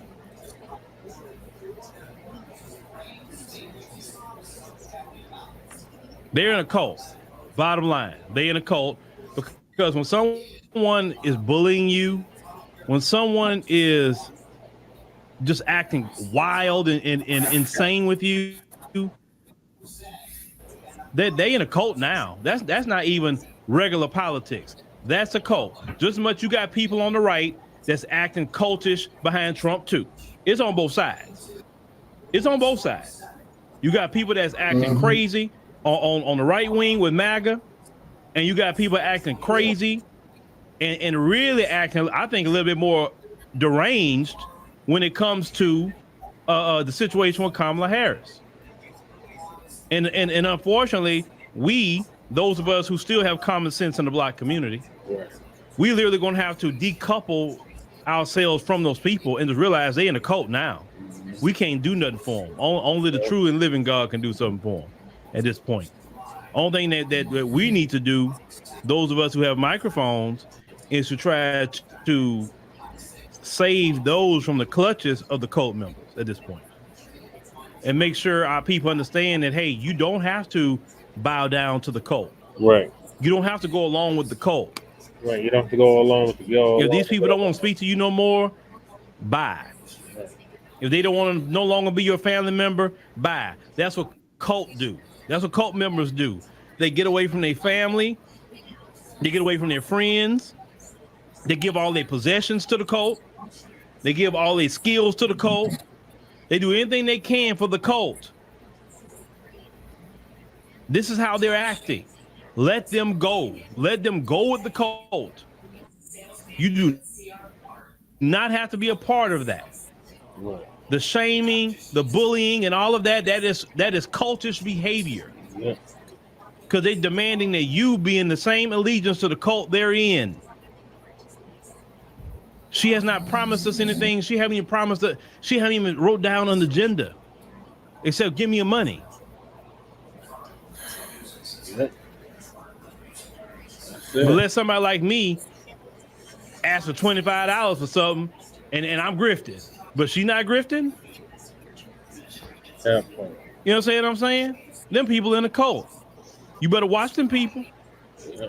You better watch them. And if you sit up here defending them, you in the cult too. Yep. You joined it. It's just that simple. I'm not here for the lost. I'm not here for the cold. I'm here for the people that I need to speak to. Shabaka just passed out on You're not alone.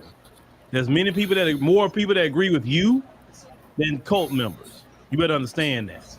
She don't support reparations, and she don't even take this serious enough to even put down her agenda on the website. She's been campaigning.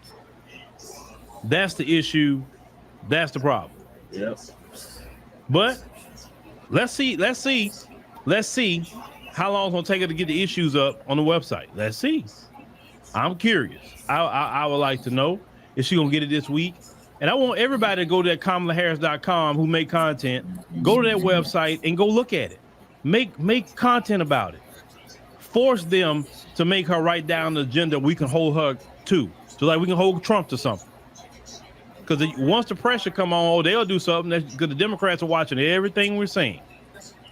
I'm pretty sure right now, hey, we better go ahead on and write something down. They keep pointing that out.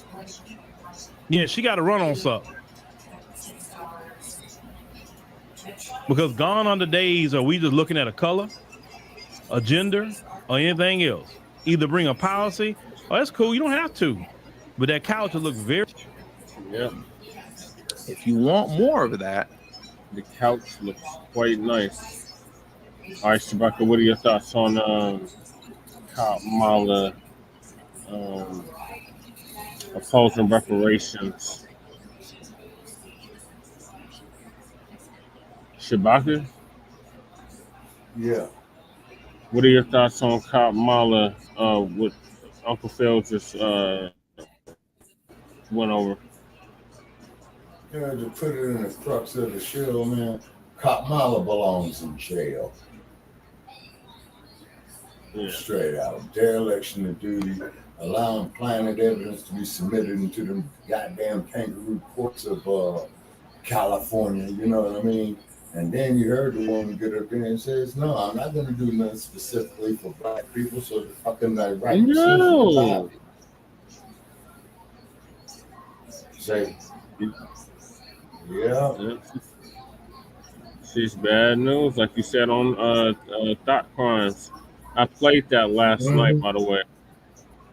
Oh, okay. How did that sound? Sounded good and clear. Everybody knew it was you.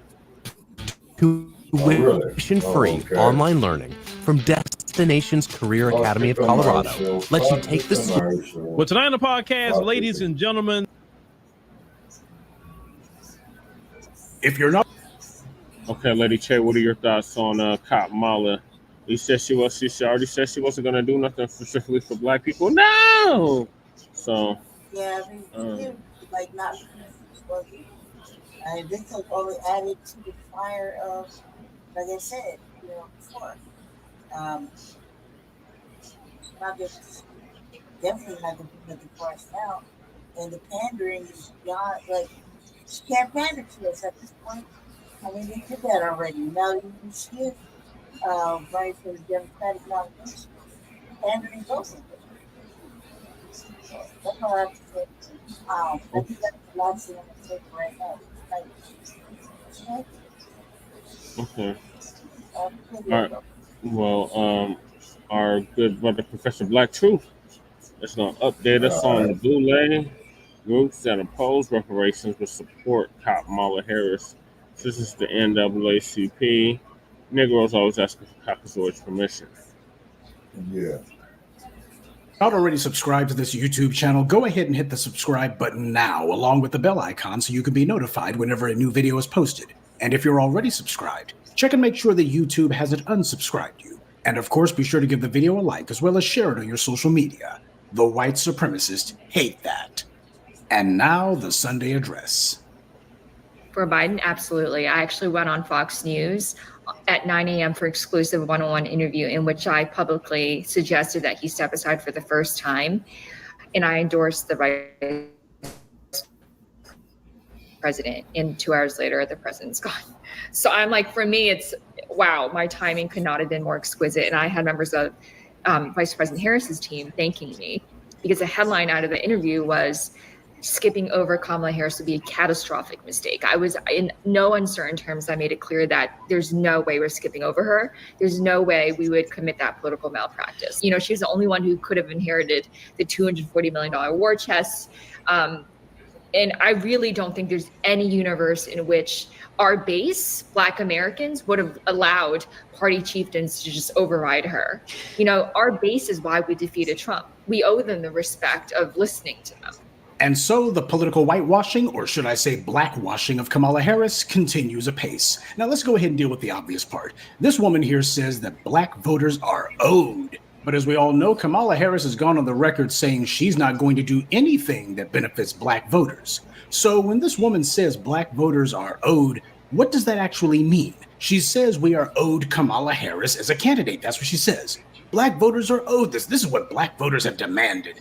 Never mind that Black voters refused to support Kamala Harris 4 years ago when she ran her own failed presidential campaign.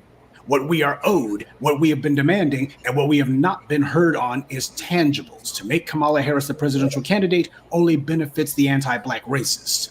All she said was Black American voters are owed the respect of being listened to. So she doesn't say that we're owed something. She says the Democrats owe it to us to merely listen to us. We know that they hear us. They've spent decades ignoring us. When we pressed them on reparations, they said no. Bernie Sanders said it wasn't feasible. Elizabeth Warren said owed for what? And Kamala Harris said she wasn't going to do anything that only benefited Black people. So Democrats have heard us, and they've ignored us. All of this touchy-feely talk that this woman's trying to do, who the hell is that supposed to appeal to? This woman already knows what we want. The problem is they're not doing what we've told them to do. We're not looking for a shoulder to cry on or for someone to talk to. We're demanding that our interests be catered to and fulfilled through political policy specifically to benefit us. It means absolutely nothing for this Lee woman to say Black American voters are owed respect without actually saying what it is that we want. So this is a talking point that's meant for Black people to see it and think, gee, are these people who have ignored us for decades actually thinking about us now? It's all propaganda. It's all trying to manipulate us through repeating lies over and over. The first is the thumbnail that they use for this particular video. It falsely claims Black voters heard. Now, that's the white media trying to con you. They claim Black voters heard. What Black voters were saying to run Kamala Harris for president? Nobody. Black voters are demanding policies for us, not for some self-interested California politician to get a leg up in the political game. This is the Democrats giving a gift to themselves and then falsely claiming they did it for us. That it was all our idea. Why this is what you people wanted. You people demanded. That's what you people wanted. This is part of the scheme, too. If Kamala fails, then they'll be claiming that Black voters failed the civil rights generation or something. As far as I'm concerned, they can go ahead and blame us all day long. I'll take credit for this. Yes, if and when Kamala Harris's second bid for the presidency crashes and burns, yeah, you're doggone right. You point those folks online. Black voters being heard? No. We are barking out the orders. It ain't about whether or not you hear us. It's about whether or not you obey us. This woman says that Black Americans wouldn't have allowed party chieftains to override Kamala Harris. Well, Black voters refused to support her when she ran 4 years ago. This is the reason that I posted that video a couple of days ago talking about Van Jones and his phony baloney claim that apparently there are these throngs of Black people, or in his case, he was talking about Black men, who apparently are saying protect this sister when talking about Kamala Harris. That's nothing more than a DNC talking point. That came from the Democratic Party. And it's a talking point that they've been told to spread. That's why they're all out here showing that everybody's got the memo. This is merely paying lip service, and weak lip service at that, to Black voters. Trying to do the sister girl routine for a woman who, now that she's officially on the campaign trail, she ain't talking that sister girl stuff. Oh, you got Van Jones and others doing that mess. Yeah, that's what they're told to do. Well, we need you to get out there and say the sister girl thing. Kamala Harris, especially talking to these white voters, she can't do that, don't you see? Now, notice this Lee woman said that Black American voters are the party base. One thing that I noticed is she didn't say Black women. She said Black American voters. Now, Democrats have been banging the hell out of that drum of Black women voters for several years now, but they see that their attempts to drive that gender wedge hasn't worked. So now, at least a number of them are finding themselves being forced to have to dial it back a little bit. Not all of them, but it's showing that there are more and more of them who are understanding and accepting the fact that that old gender wedge divide that they've been trying isn't really working, not the way they need it to. What we're witnessing here is a full-blown PR blitz to convince Black people that we like Kamala Harris. Well, we don't. But as the white media, they think they can dictate our opinions to us. This is where the constant carpet bombing of propaganda on us is meant to come in.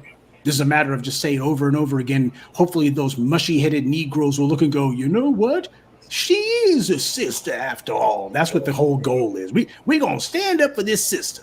And who exactly is it who's supposed to be this alleged base Black support for Kamala Harris? Who is in the Black community who's supposed to form this support base? Why, it's the NAACP. Well, Erica, on Sunday, President Joe Biden, as we know, announced he was dropping out of the presidential race. And that same night, an estimated 90,000 Black women from all across the country logged onto their computers to support a new campaign. So on that Zoom call was Portia Prescott, president of the Rocky Mountain NAACP. If we don't invest in our women of color, then why else would anybody else invest? Prescott and Harris are both members of the same sorority. Prescott and Harris are both members of the same sorority, which is also garnering support from people all across the country. So Kamala Harris opposes reparations, the NAACP opposes reparations, and what a surprise, her sorority sisters that she went to school with, they also oppose reparations.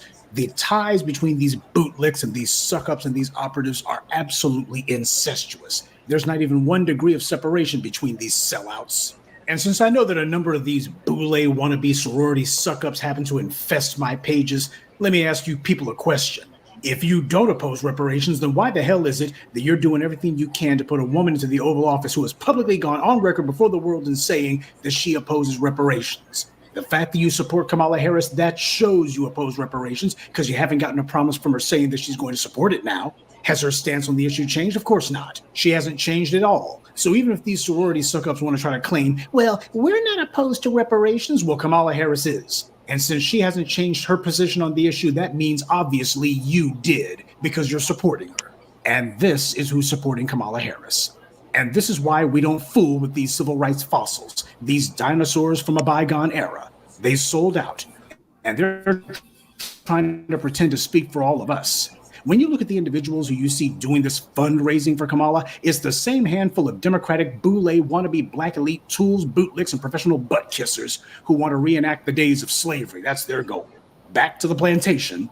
This is the danger in allowing social climbers to be presented as speaking for you and me. Understand something. The current narrative that we're seeing about Kamala Harris, that she's apparently just running the boards and she's dominating the polls, and oh my God, there's new energy in the Democratic Party, and this woman's turning through, oh, this is a game changer. This is a game changer. This is the same cock and bull story that we saw when Hillary Clinton ran back in 2018. And by the way, at that time, they were talking about Hillary Clinton as if she had all this Black support. I think we know how that one turned out. This is the exact same playbook from 8 years ago, except this time they have an Asian candidate who's running. And the only actual change in rhetoric is whereas in 2016, the talking point was that it's time for a woman to be president. This time around, they're trying to rerun the Obama playbook. They know the reason they lost the presidency in 2016 was because Black voters stayed home. So the goal now is to give some empty rhetorical pandering to us and claim that Black people can't wait to vote for Kamala Harris, and especially Black women in specific. And make sure to put some NAACP shill or some woman who's the head of one of these white-funded sock puppet dark money organizations like Baccs or something, or some other group funded by white dark money, and let these front women stand in front of the cameras acting like they're leading Black voters when in reality they're being led by white Democrat donors.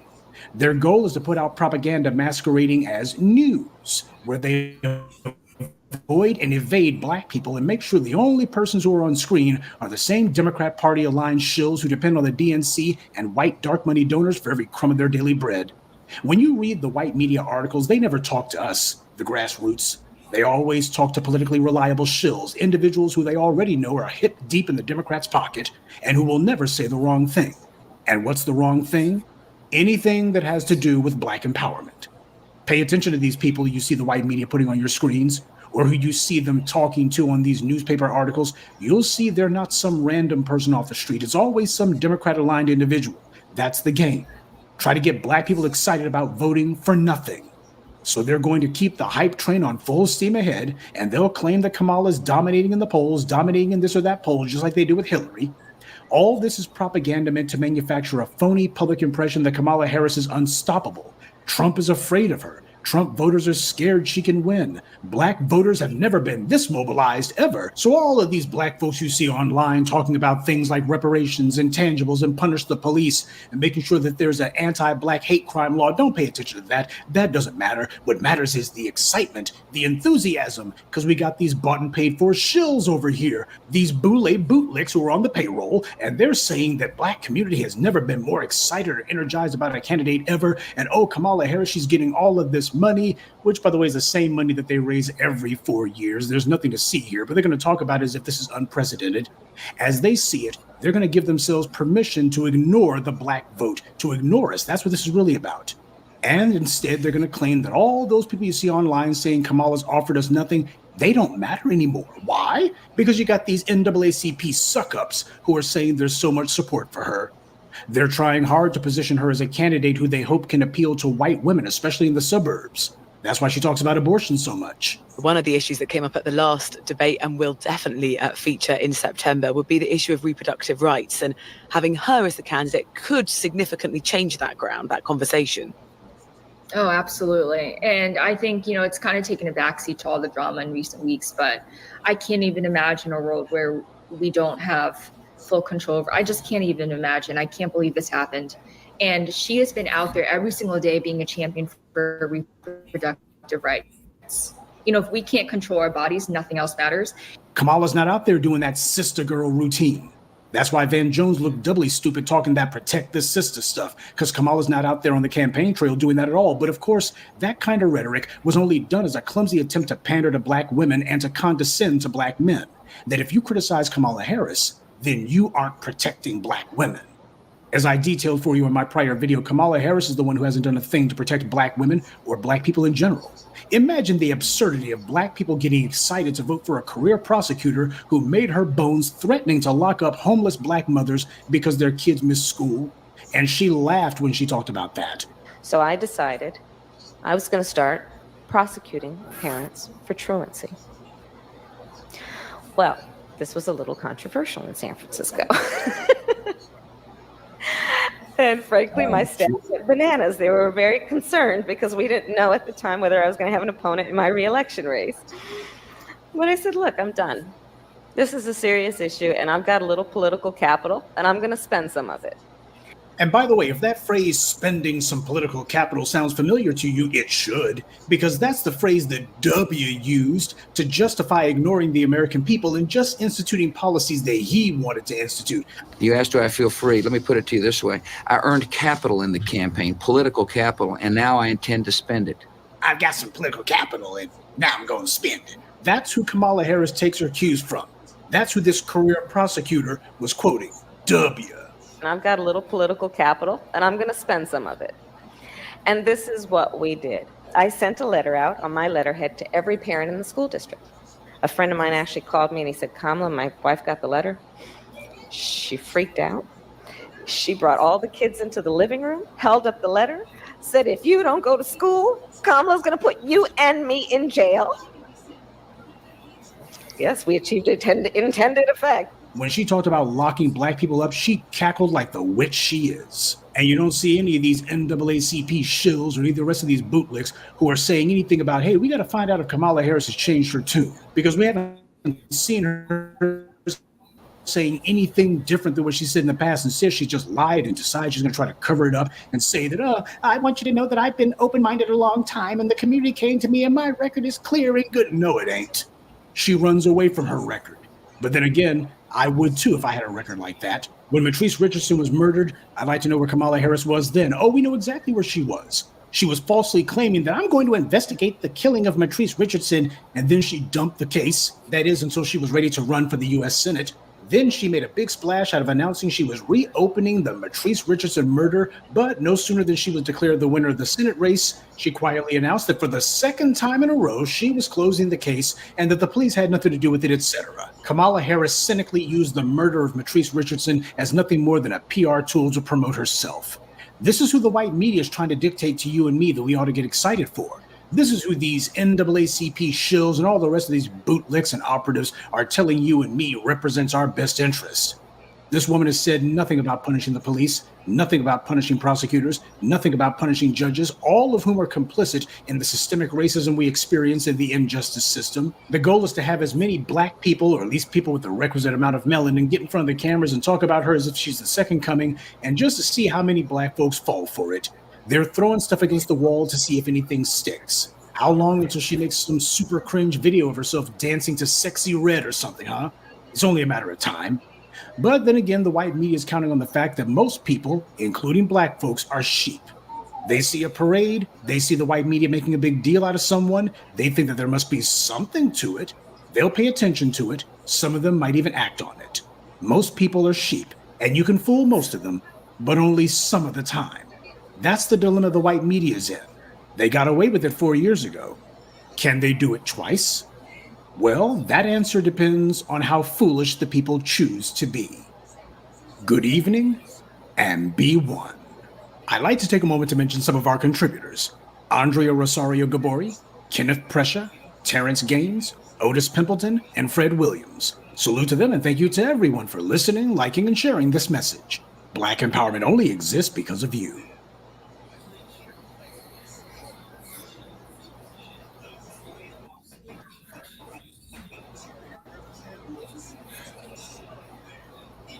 Well,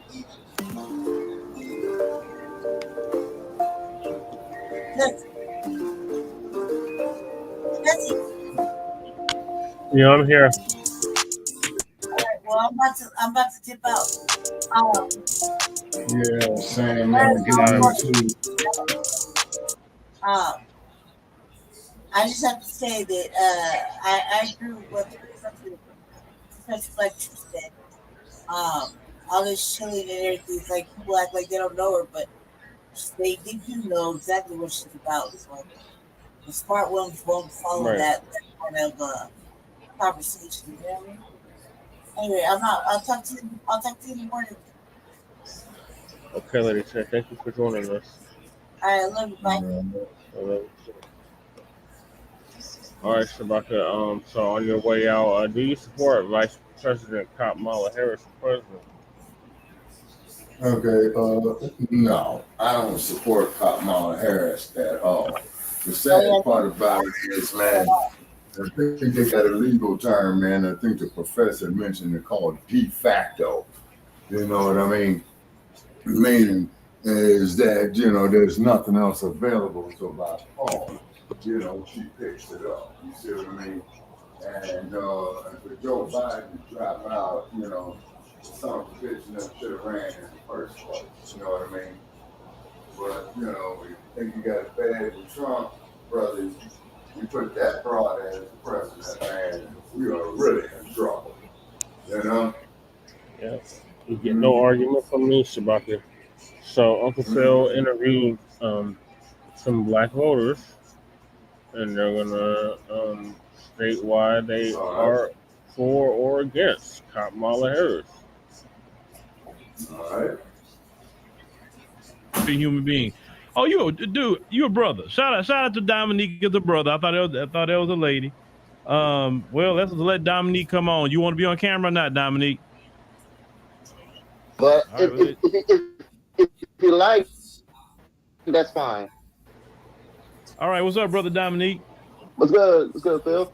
All right, same question. Do you support Vice President Kamala Harris for president? Yes or no, and why?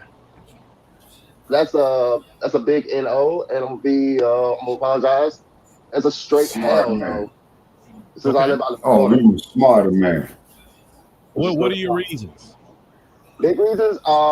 Last time I did support Kamala back in 2020, and I thought she was gonna do some work for us, but unfortunately, every time I see her, she's one of the most awkward politicians I ever saw in my life. And my big reason is like, why is she smiling? Like every time I see her, like every time she still do, and she personally just locking brothers up. So she's not looking out for us. Like every time, straight desperate, this, that, and the third.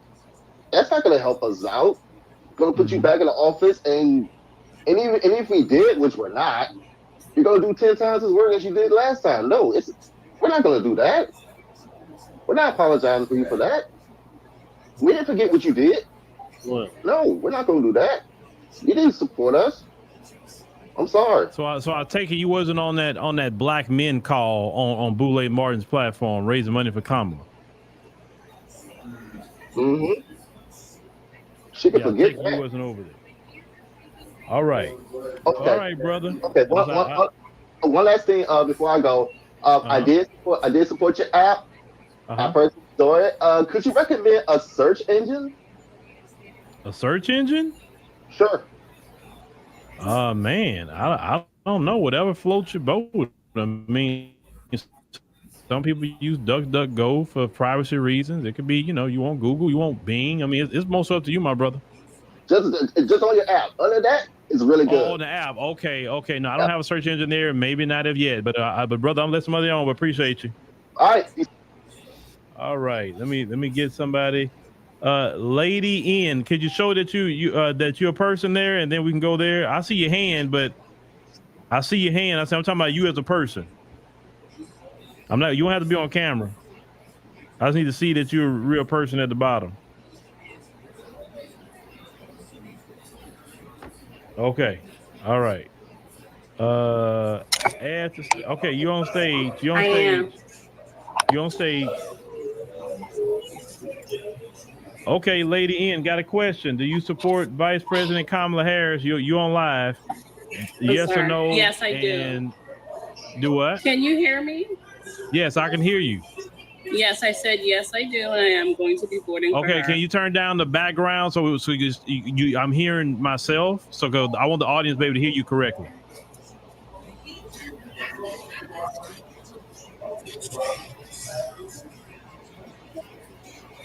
You got that taken care of, Lady N?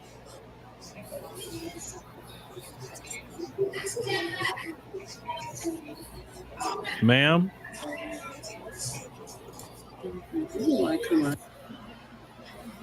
Okay, I didn't remove her, ladies and gentlemen. She for some reason got off. She said she was a Kamala Harris supporter. Okay, so let's see if Miss Kitty Cat is back. You got it now? I got it. All right, good. All right. Okay, same question. Do you support Vice President Kamala Harris for president? Yes or no? No, I do not support her. If you remember me the last time, I was telling you how. I remember you, but I don't like. But hey, people's mind can change in a week. No, I'm not changing. All my fears, all the things that I dislike about her are still the same. I could go research her policies. They don't line up with my principles. And like the brother said earlier, he was saying how she's not a Black American and she doesn't support us. She doesn't stand with us. And you remember that video clip where she says, I'm not going to do something just only for Black people. So therefore, after hold on, you mean this one? You mean this one? So I'm not going to sit here and say I'm going to do something that's only going to benefit Black people? No. That one? Yeah, I'm not. Yeah, so ever since she said that, I've always not been with her. And I told you I wanted Donald Trump, but I told you what they was going to do. They was going to use They was going to use Joe Biden and slide her in. She's going to be the president, y'all. It's so many people that really do support Kamala Harris, and it's crazy to me. Like even the people that I've talked to in Ubers or in the street. I live in Washington, D.C. Like they are so happy. Black people, white people. It's sickening, y'all. She's going to be president. Mark my words. Well, this is how I feel about it. Hillary Clinton won the popular vote, but still lost the election, right? In 2016. I don't think she's gonna get it that easy. I'm not saying that Trump gonna win the landslide, but they got a black man problem. Let me tell you why they got a black man problem. I talked about this in my podcast. It's gonna be later on tonight.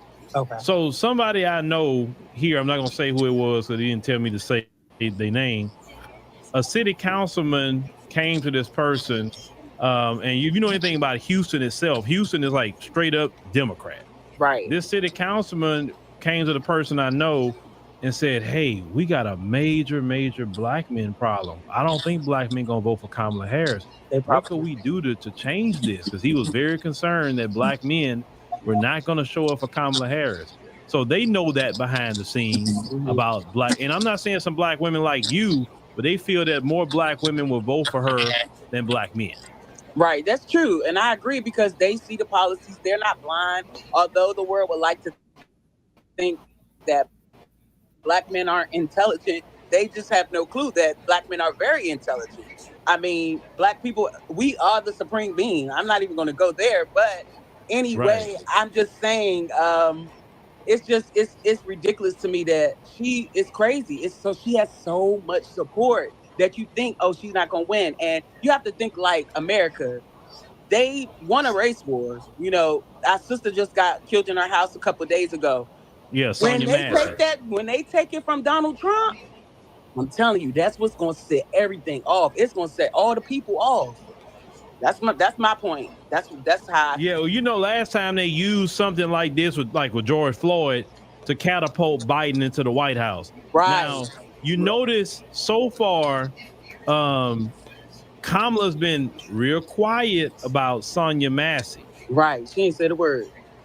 Because they're trying to strategize how they can stir black people up to go vote for her and use that. They're coming up with a strategy right now. So when she could come out and say something about it, eventually it's going to be a strategy to figure something out where she could, say something about Donald Trump in the mix and say, vote for me. I'm going to stop that from happening. The same trick that they pulled in 2020. Yeah, I agree with you. You are on it. You are spot on. And I'm telling you, soon as they try to say that Kamala win, and we all know she don't got enough supporters. We know that black men not voting for her. We know that most white men most definitely not voting for her.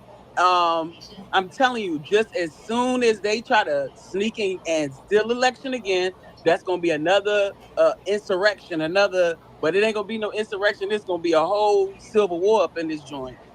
Ain't gonna be no silver nothing because I ain't fighting none. I ain't fighting that battle. My people have fought enough. I'm gonna be in my house minding my business because I'm gonna mind my black business. That's right. I'm minding my black business.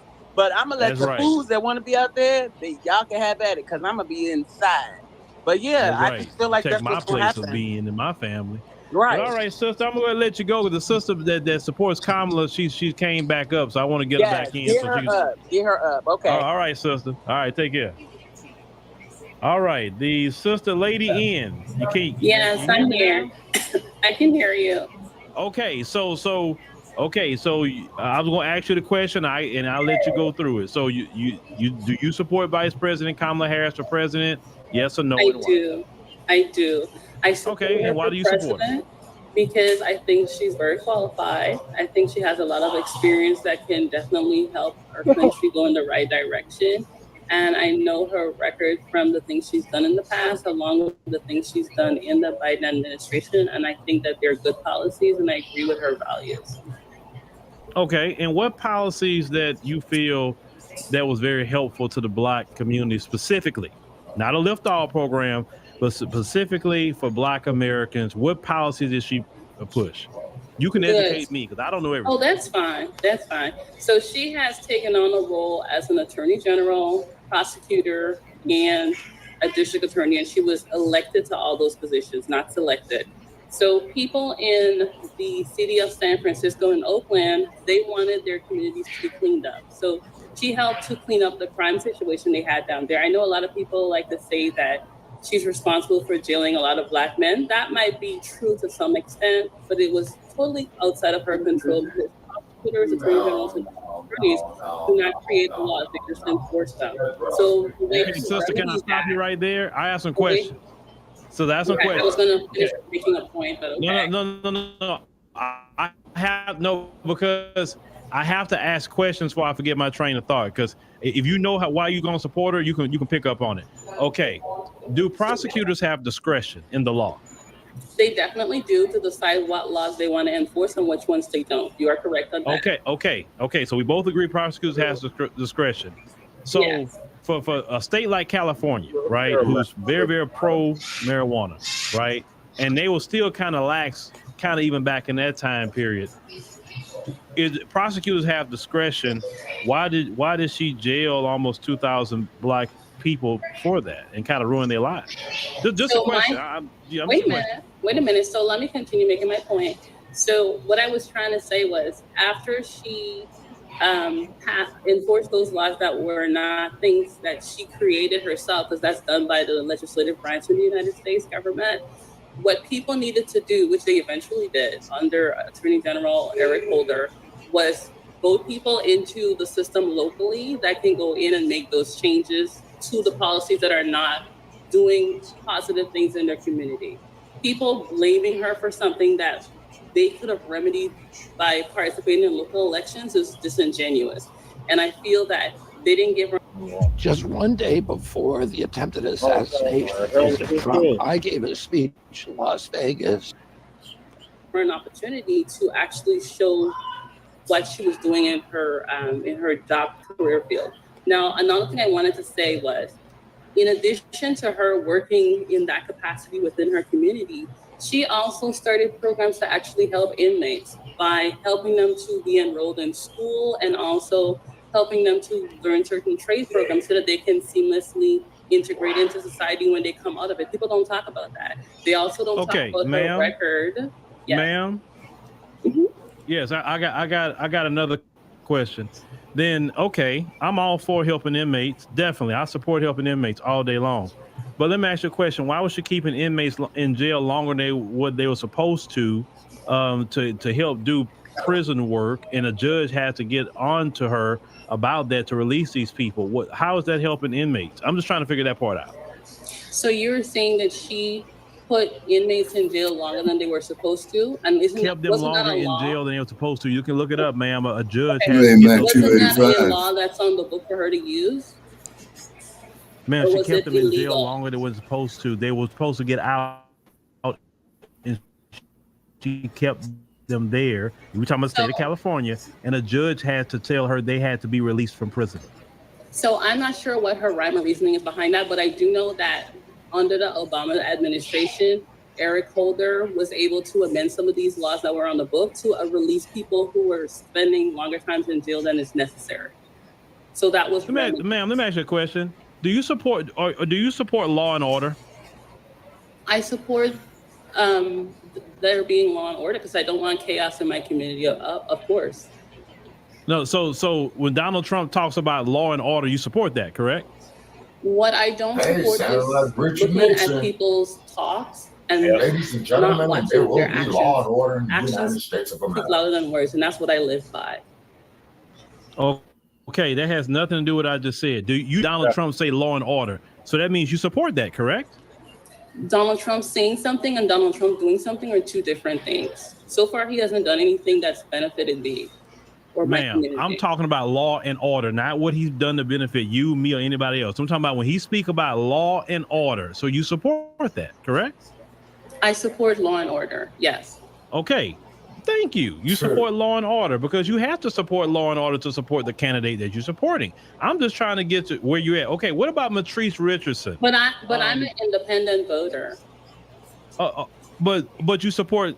You're independent. Beautiful. Yes, I am. But you I've been support Vice President Kamala Harris, and I'm just trying to understand, and maybe the audience wants to understand, your reasoning, and it's good you're here. I'm glad you're here. But and I have a long list of things that I have a long list of things that she's done that I support, which is why I'm voting for her. And you haven't let me finish that.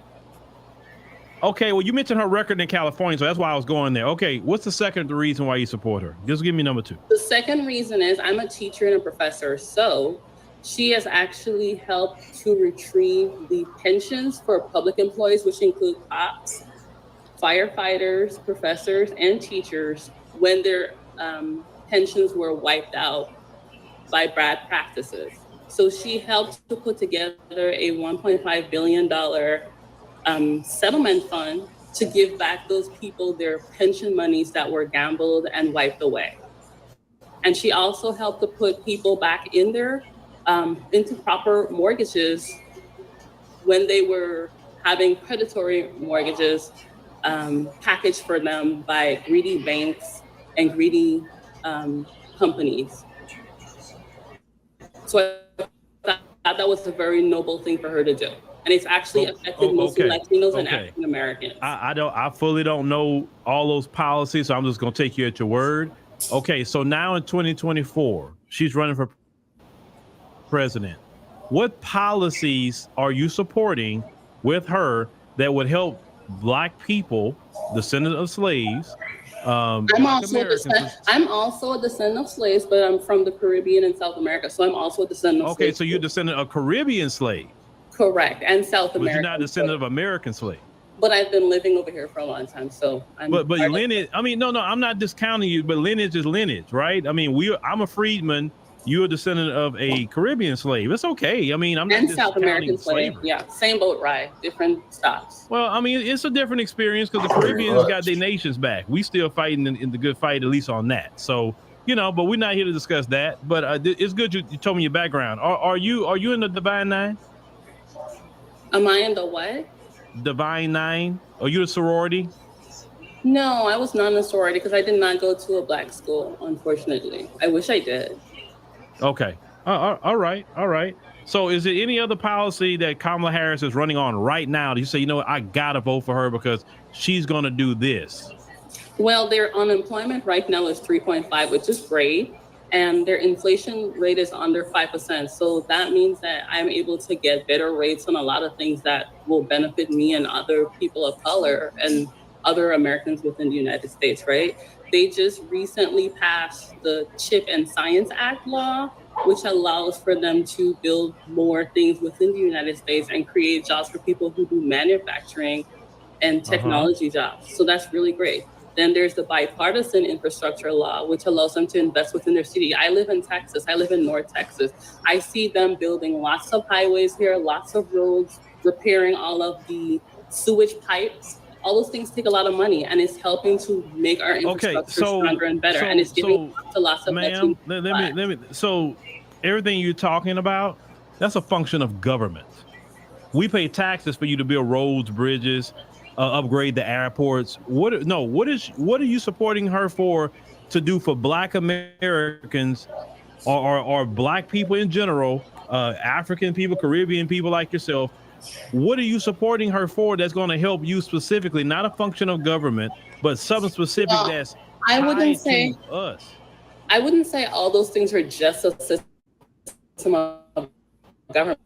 Those are things that they sign into law to create those benefits and perks for citizens, and we love it. So the other thing is debt relief. Ma'am,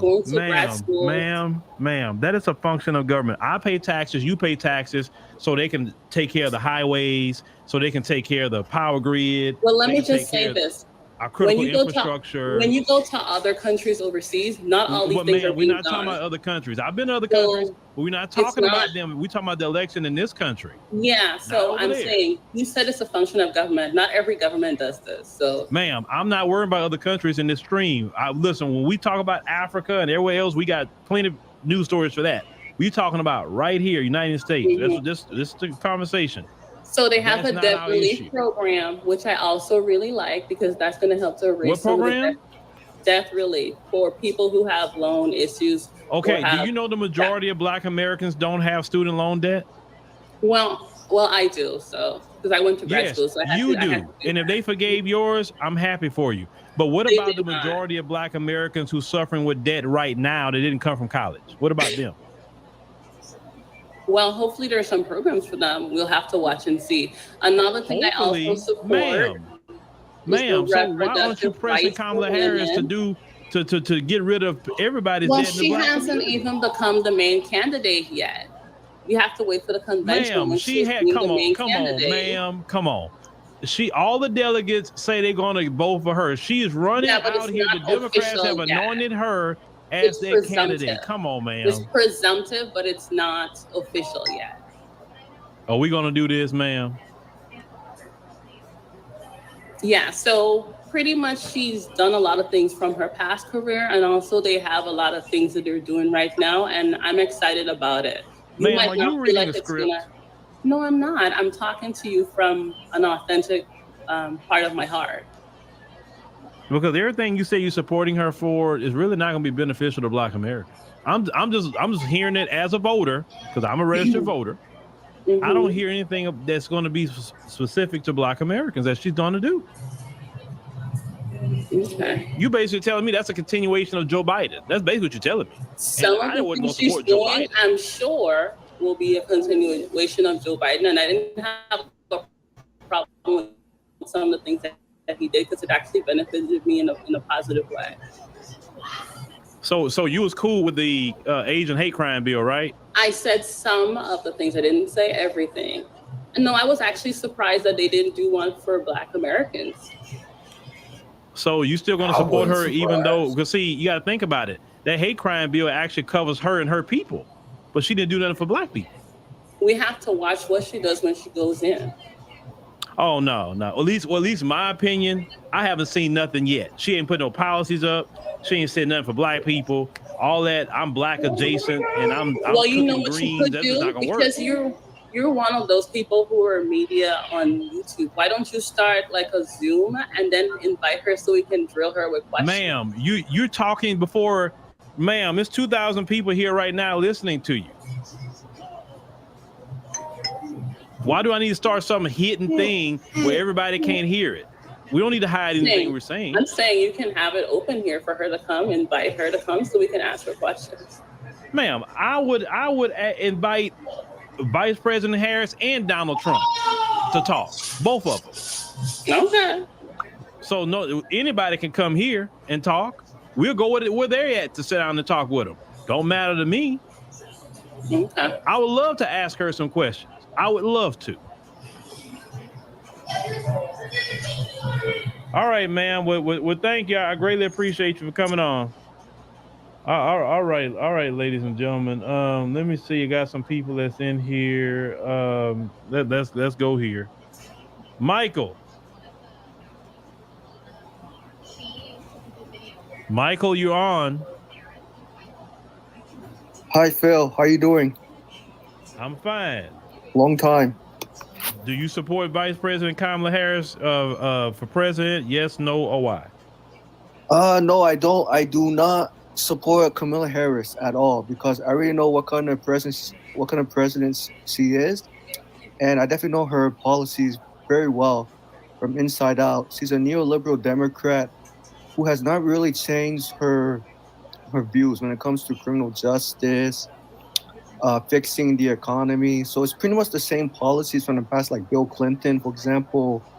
Bill Clinton started the mass incarceration, free strikes law. So yes, he's definitely going to continue maintaining Clinton's policies when it comes to not reforming, when it comes to not ending qualified immunity. But the problem with ending qualified immunity is the internal disciplinary system in the police departments that makes it very difficult to prosecute police or charge police officers for brutality.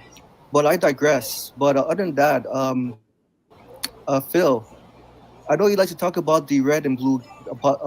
You like to talk about the red and blue. I think it's very important you need to talk about Dr. Jill Stein because she has a Black agenda for foundational Black American descendants of slavery. She supports cash payment reparations in the form of cash. She supports ending qualified immunity over Kamala Harris, who has not provided any substance at all. And I know earlier before you said that Dr. Jill Stein doesn't have a chance because she does not receive enough ballots in 50 states because the problem is the Democrats who don't want Jill Stein to run for president in 2024. You say this Republicans and Democrats? You mean Democrats suing Jill Stein, right? Yeah, it's no. It's Democrats and Republicans join together against third parties. That's the truth. Oh yeah, of course, right. But I want to say mainly Democrats. For sure, Democrats don't want Dr. Jill Stein to run for office, and there's been a lawsuit that's been going on, and I think it's still pending because Dr. Jill Stein had experienced lawsuit from the DNC, and she's trying to get access ballot in 50 states. But I'll say this: that Dr. Jill Stein is making progress, and you probably want to give her a chance. Just want to. Well, you know what? Well, this is what I would do. I would get Kellen to reach out to her and see if she'd like to come on for an interview, and I'll ask her those pertinent questions about Black people. Yeah, that sounds. I'll do that. That sounds fair enough. And by the way, I noticed in the past videos, you supported universal health care, but when you said the flat tax, very skeptical because a flat tax cannot pay for universal health in trillions, and people make $400,000 to get a tax cut of 10%. People 500,000 up, 15%, 20%, etc. Well, let me say they raise more tax revenue. We're doing a flat tax. I forgot. Is it not Luxembourg? I forgot what I think is it Luxembourg? One of the places. It's probably Switzerland. And because with a flat tax, hold on, Michael. With a flat tax, nobody gets around the system. These people who are rich, like you're talking about, there's so many tax loopholes where they're not paying taxes. With a flat tax, everybody's paying. Nobody gets around with a loophole anymore.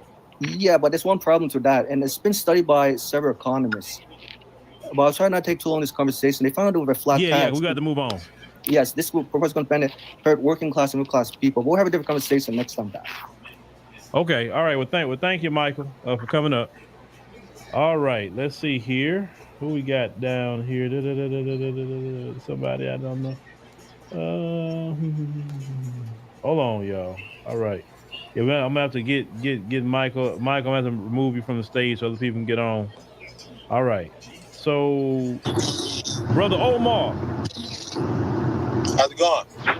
Hey, what's going on, bro? So, actually, same question. Do you support Vice President Kamala Harris for president? Yes or no, and why? Oh, no, sir. Not at all. The reason why. All right. Explain why. There's many reasons why. She's bought and paid for by APEC and other politicians and other companies. I just don't support that. I don't support the use of our tax dollars going overseas to other countries to help kill people, especially as an Army veteran.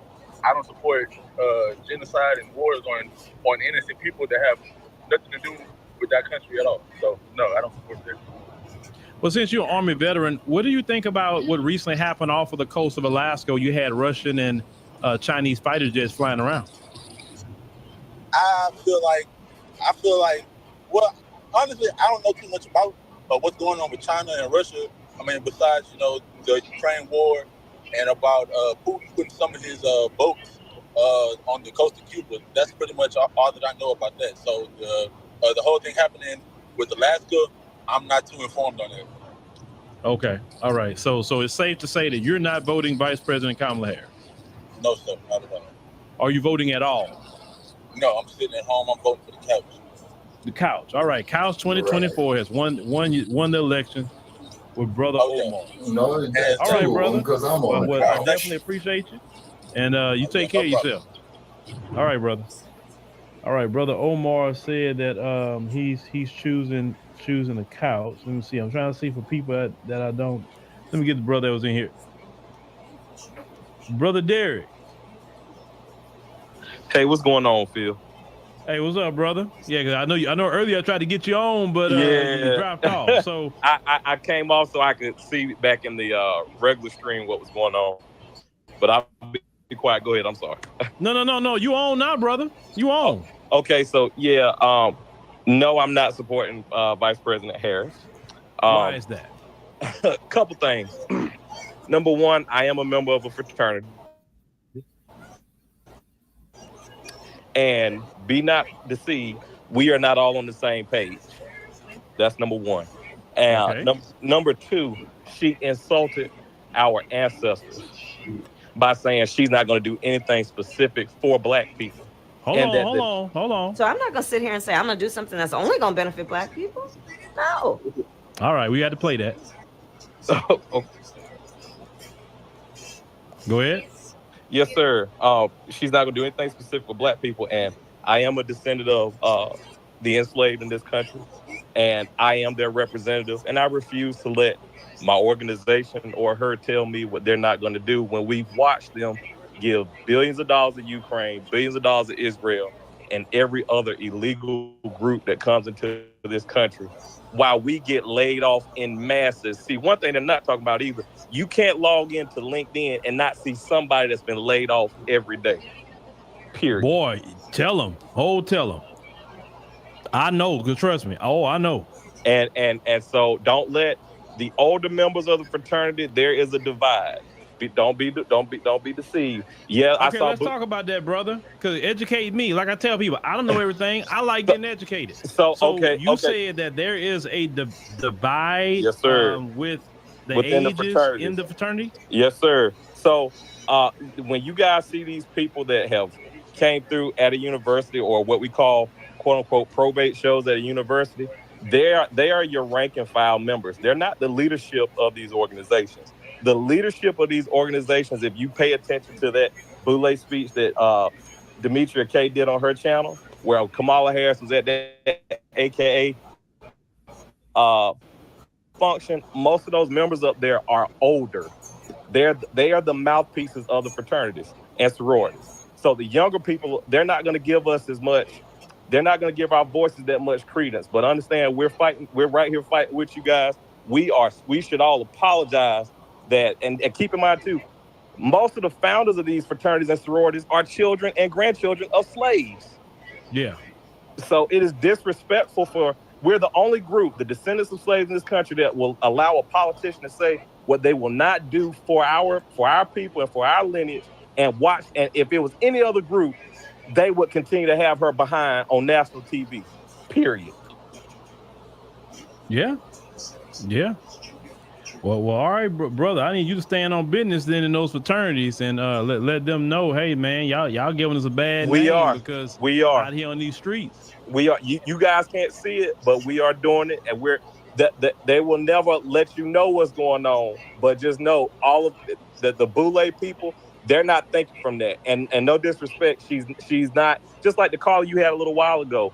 Their lineage is not in the U.S., so they don't care. It's okay for them to get the benefits, but it's not okay for us to receive the benefits, and we're done with that. Right. Okay, my brother. Well, I'm glad you came back, brother. I'm glad you came back. All right. Thank you. All right, brother. Thank you. Naomi, could you show yourself on in the background? That way I know you're a real person. Okay, I see you. Okay, I'm gonna add you. All right, Naomi, you on?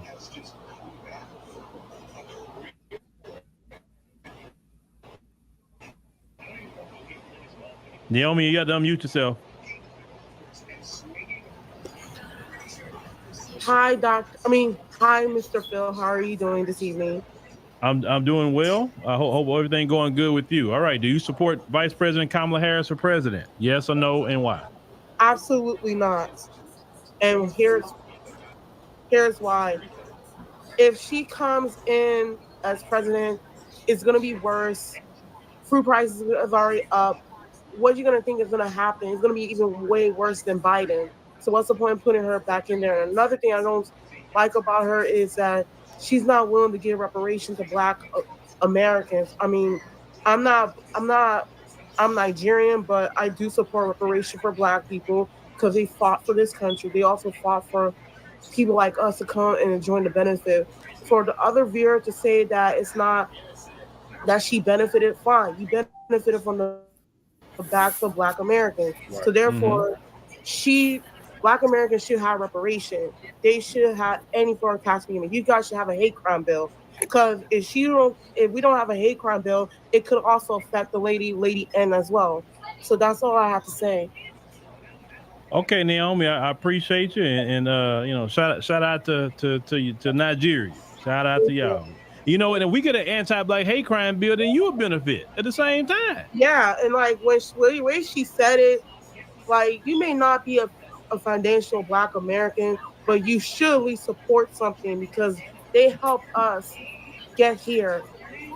They pressed the neck of Lyndon B. Johnson. If they did not press the neck of Lyndon B. Johnson, you will not be in the United States. So don't say you support Kamala Harris because you're an immigrant. But at the same time, you gotta realize those Black adjacent, they don't even like African immigrants like us. I feel you. You're right, because the African immigrants was complaining in New York that everyone else outside of them was getting all this help, but the African immigrants wasn't getting crap. Yeah, that's what I'm saying. So there you go. There you go. I better tell them. All right, Naomi, thank you very much. Appreciate you. Right there. All right, let's see here. Now, I never seen Cadillac come up. So I'll definitely go and ban Cadillac. Let's get brother Creed in here. Creed, what's up, brother? Hey, what's happening, Phil?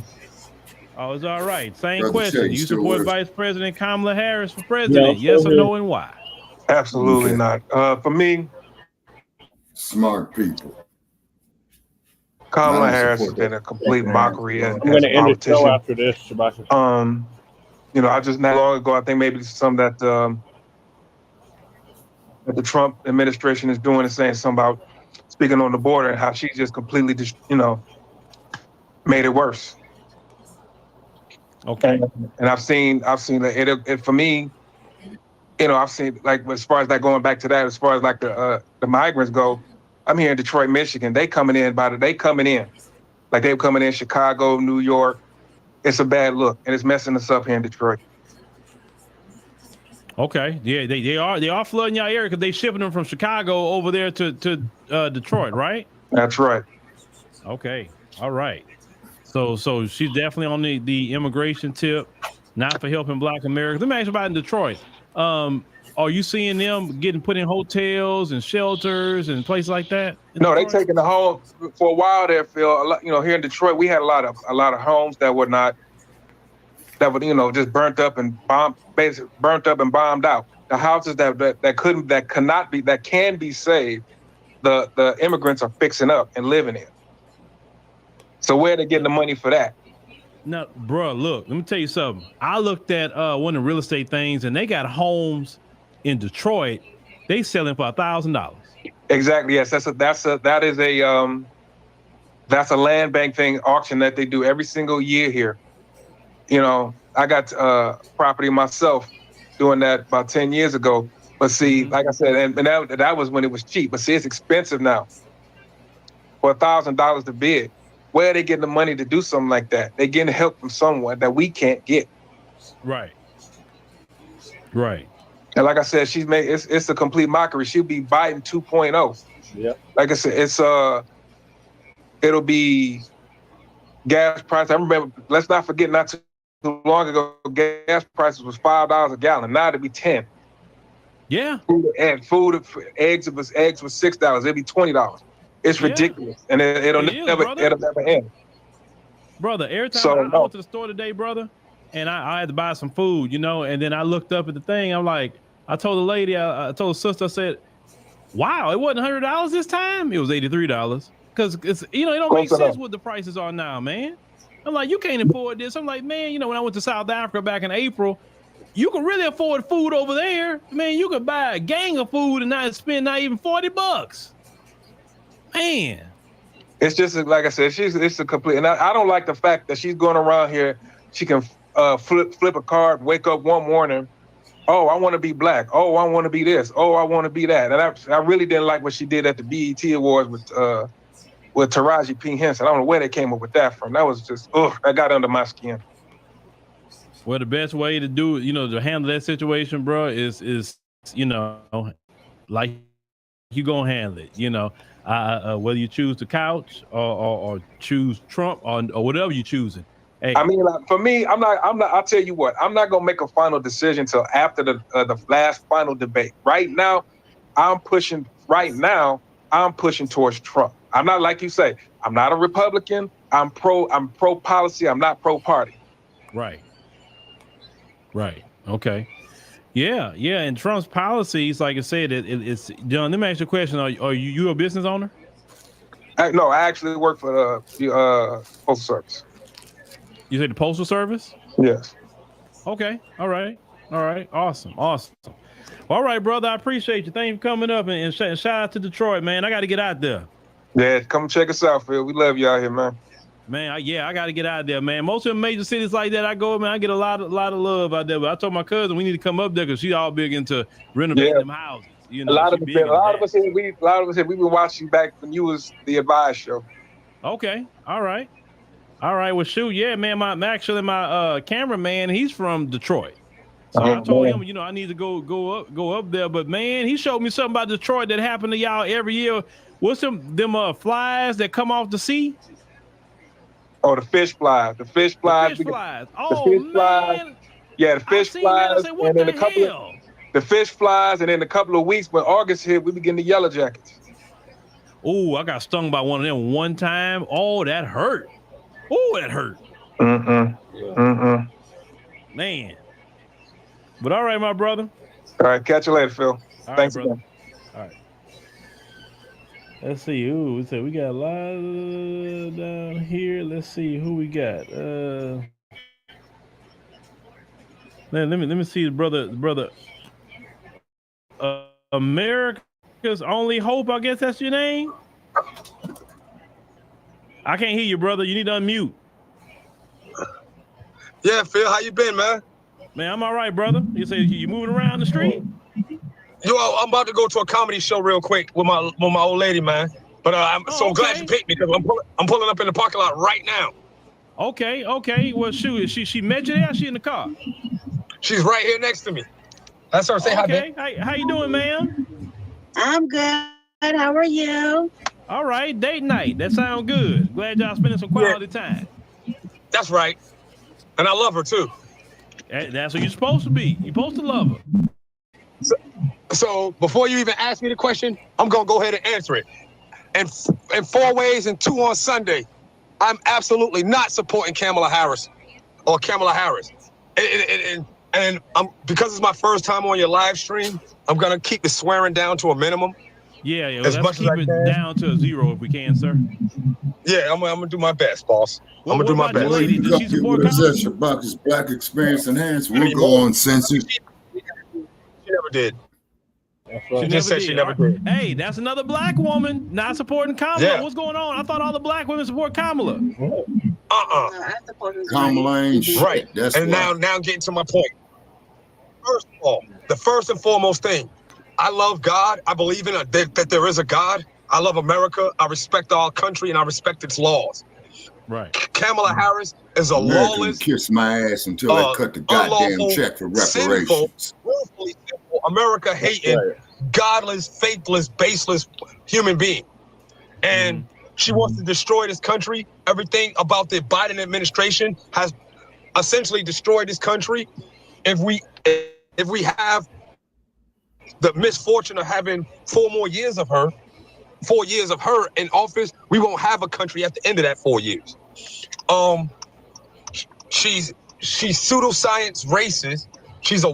If there is such a thing, she's a white supremacist in terms of she hates non-white people.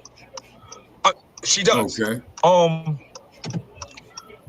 She's a part of the Biden administration. She's a DEI hire. She's completely incompetent. She's a member of a coaching staff. You know who Jorge Masvidal is, Phil? No, I don't know who he is. Okay, he's a UFC fighter, and he gave a brilliant analogy pertaining to Joe Biden and the Biden administration, and Kamala Harris is a member of that administration. We went from winning Super Bowls with Donald Trump as president. We won 3 straight Super Bowls. 3 years as a head coach, 3 straight Super Bowl wins. Then the C-19 infection happened, and somehow or another, the liberals found a way to force Donald Trump out of office and stole that election. Yeah, I got you. And for 47 years, for 47 years. Okay, let's get brother, hold on. I'm gonna slow you down, brother. I'm gonna have to let you go, brother. Let you get back to your date, but I appreciate you, brother. Hey, I'll catch up with you next time around, brother. All right, appreciate that, brother, coming on. And let me see here who I'm gonna get here. I gotta wrap this thing up. Let's see here. I think I'm gonna go to Brother Reggie. Hey, Mr. Phil, how you doing, sir? I'm glad I was just looking like, man, I hope he picked me. And yeah, man. Yeah. I had to get Brother Reggie in. So, Brother Reggie, you going to have to be the last one, brother, because I got to wrap this up. All right. Well, I'm going to try to make this as quick as possible. I live here in San Francisco, where Kamala Harris used to be district attorney. Okay. And, I don't support her. I don't support the Democratic Party. I'm not a real fan of Trump either. But, my thing is, if they're not going to give us reparations, they're not going to get my vote. And I'm encouraging every black person, man, look, regardless, we got to come together and try to make policies to make our lives better. And we also have to participate in making our own lives better. We can't be going out here with the dumb rap music, to killing each other.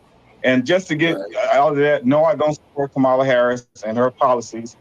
And another thing, because right now, I work here in San Francisco. I work, I don't want to say my job, but I work here in San Francisco, and the people here are really suffering because in the 90s, when they cracked the crime bill and all that came up, they was arresting black people and sending them to prison for smoking crack.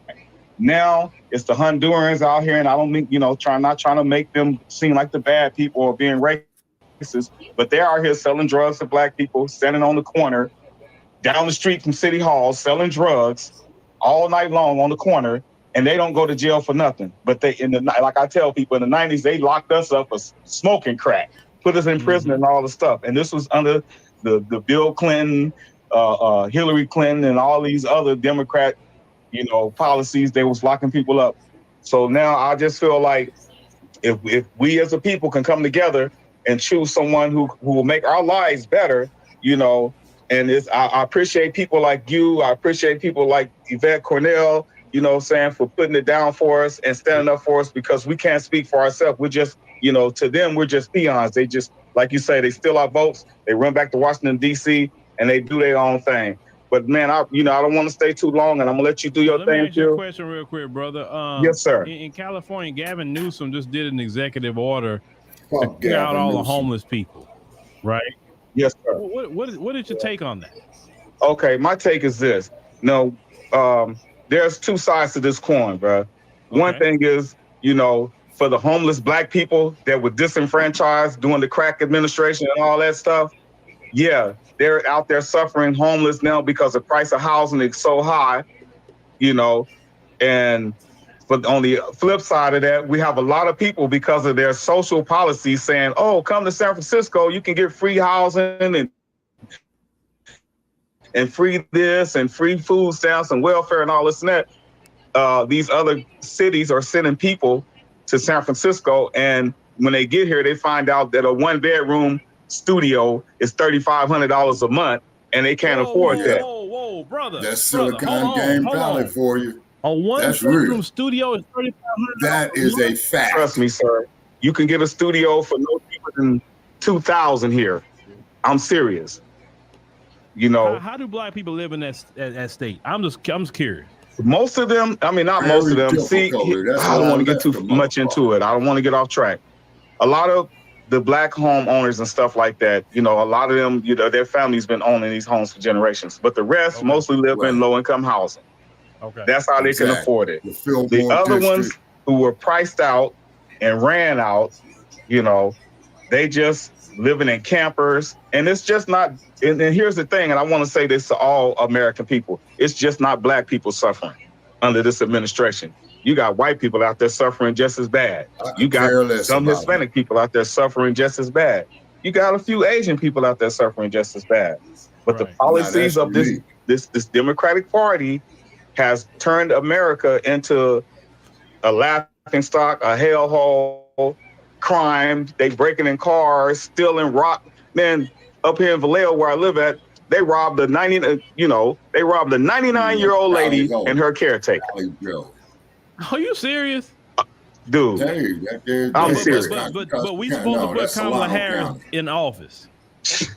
No, sir, we were not. I'm sorry. I don't want people to feel like I'm just coming down on her.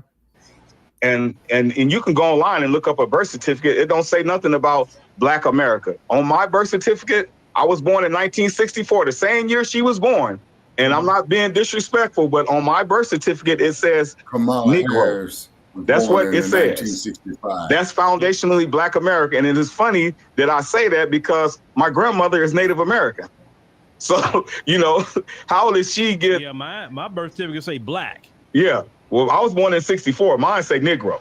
So okay. I'm just letting you know that I'm not being disrespectful, but that's what it says. Yeah. Once again, Negro. How people accept her as being Black, I don't understand it. Now, I know she's a lineage of Black people, you know what I'm saying? But through her Jamaican ancestry. But here's the thing.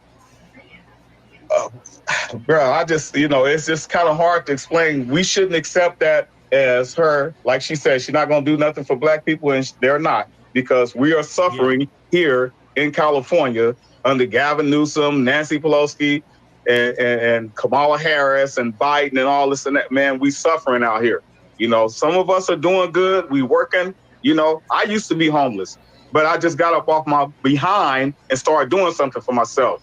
And this is for, our people. Man, look, you could do it if you get up off your butt and do something. You can't sit here and expect the government to do anything for us. We have to do for ourselves, man. And that's what I have to do. I own a home now, bro. I have a decent job. Thank God for that.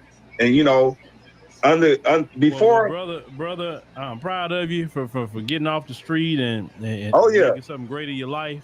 Because some people don't come back from that. Know that. Yes, sir. Yeah, brother, I appreciate you coming up, man. And man, right on, bro. Sharing. I really appreciate that. All right, man. Have a good one, brother. All right. All right, ladies and gentlemen, boys and girls. Let me get on to my other screen here. And it was good talking to everybody tonight, whether you support Kamala Harris or you don't. It was great. I like to hear that from y'all. So we're going to wrap up, Sound Off Friday. Tomorrow we'll be streaming as well, but we'll be streaming a little earlier. I don't know what the stream going to be about, so don't ask me. But we're going to stream a little earlier, 4 p.m. Central Standard Time on Saturday, 4 p.m. Central Standard Time. We'll be streaming tomorrow. And, you can join us, for a Saturday stream. We'll just see how it goes and how many people show up. And maybe we'll continue some Saturday streams based on the response. So thank y'all for listening, and we'll see you in the next one. How the Kamala Harris Biden administration, along with Alejandro Mayorkas and their mouthpiece Karine Jean-Pierre, very literally and intentionally created a migrant crisis. And like I said at the top of the stream, if you want more of that, then I guess vote for Kamala Harris. If you want more of it, If you don't want more of that, vote Trump. Those are your options. And with all that being said, that does it for today's stream. So I want to thank you all for joining me today. Please hit the like button on your way out. And I do want to make sure that I shout out the rest of you who contributed to today's stream. Also, follow me on Telegram at TD Media Group. That is extremely important that you do that. And please follow me on Rumble at TD Media Group, because I am also simulcasting on Rumble. Shout out to the 48 of you who are watching me on Twitter. Please make sure, if you haven't already, to not just watch me on Twitter, but to migrate over here to the actual YouTube channel, TD Media Group, so that you can take part in the lively live chat. So like I said, in closing, man, I just want to give my thank yous, the last remaining thank yous to all of you who are support today's stream. Shout out to, where did I stop at? My man Saul, who came back once again. He said, if you want to upset Dems with facts, read them presidential authority to suspend entry of aliens under 8 USC 1182F. Thanks, TD. I actually read that before. I think I read that on 2 occasions. And what was interesting is that I remember on the 3rd live stream, when I went to read it again, the Biden administration actually altered it. They altered it. In the original version of it, it was very clear cut. It was very, that line right there, right? That law, you can say, it was very clear cut, where it stated that the president has the authority to immediately close the border if essentially the influx of migrants, illegal immigrants, goes up against the interest of the country, right? It's just a net negative. Clearly, it's a net negative, but Biden wouldn't exercise that authority. He wouldn't exercise that authority, right? And then after the fact, because people kept bringing it up to him and they kept talking about this, they then, I don't want to say rewrote it, but they just made that piece of legislation a little bit more, they made it more convoluted, right? They made it more convoluted and made it a little bit more difficult to understand, where it was once very clear cut in what it stated, which was essentially, yes, the president does have the power to close the border if we're simply being overwhelmed and it's going against our best interest, which it clearly is. Like I said, ask everybody in Chicago, ask everybody in New York City, ask everybody in Washington, D.C., ask them in Denver. Denver has collapsed for the most part. They know all about that over in Denver. Shout out to Mr. Tolbert. Mr. Tolbert said, the context, and the context, and foe doesn't matter. I think you're saying the context doesn't matter, right? As long as Trump is mentioned, nothing else matters. Exactly. Context doesn't matter. Just blame it on Trump. Just blame it on Donald Trump. Context doesn't mean anything. Just blame it on Trump. Shout out to Lee Brad. Lee Brand said, I think it's pure ignorance to say that you're voting for Kamala because she's a woman or because you hate Trump. Foolishness not to be informed, right? It is foolishness to not be informed. And the information is there, is present, ready, available to all those who wish to see it. It's present in videos like this. And unfortunately, there are a lot of people who you'll present this video to them, you'll show them the videos within the video that I played, and it will mean nothing to them. It'll go in one ear and out the other because apparently, Donald Trump is going to bring back slavery, and Project 2025 is going to bring back all type of black codes and the transatlantic slave trade. And, of course, we all know what's going to happen. If Trump gets back in office, black folks, we're finished. We're done because Donald Trump is going to. They're going to put you all back in chains. They'll put us in chains. Project 2025 is going to put you all back in chains. Project 2025 is going to put black folks back in chains, apparently. It's going to put us back in chains. The first years of Trump was a test run. He was just playing. The first 4 years, he was just playing. You can't go off the first 4 years of Trump. He was just joking. I'm just joking. He was playing. It's like the next 4 years, if he wins, it's really going to be serious, and he's really going to come after black folks. They're going to put you all back in chains. Anyways, that does it for today's stream. I want to thank you all for joining me today, man.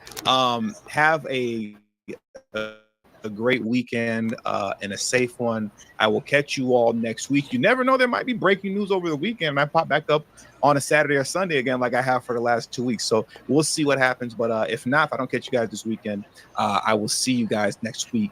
Have a great one and a safe one. Peace. Yeah, I skipped ahead, but yeah, the hell with Kamala Harris. She gets no love around here, none whatsoever. Do we not be voting for her? All the fear mongering, all the pandering, and all the shame, blaming, and explaining isn't going to change that. So, thank y'all for tapping in to season 4, episode 17 of the Front Line Blacc News. Part 2 of the Front Line Blacc News. I apologize for weren't able to get to all the topics, but we will get to them hopefully tomorrow. So. Make sure y'all like and subscribe on our platforms, Front Line Blacc News on YouTube and Facebook, Revolutionary Agenda on YouTube and Facebook. Make sure Black Experience Enhanced on Facebook and Twitter now, X.com. So peace, love, light, reparations, and separation, and black empowerment, yes. No more Democrats. From the mile high income and illegal migrants go to the city. Peace.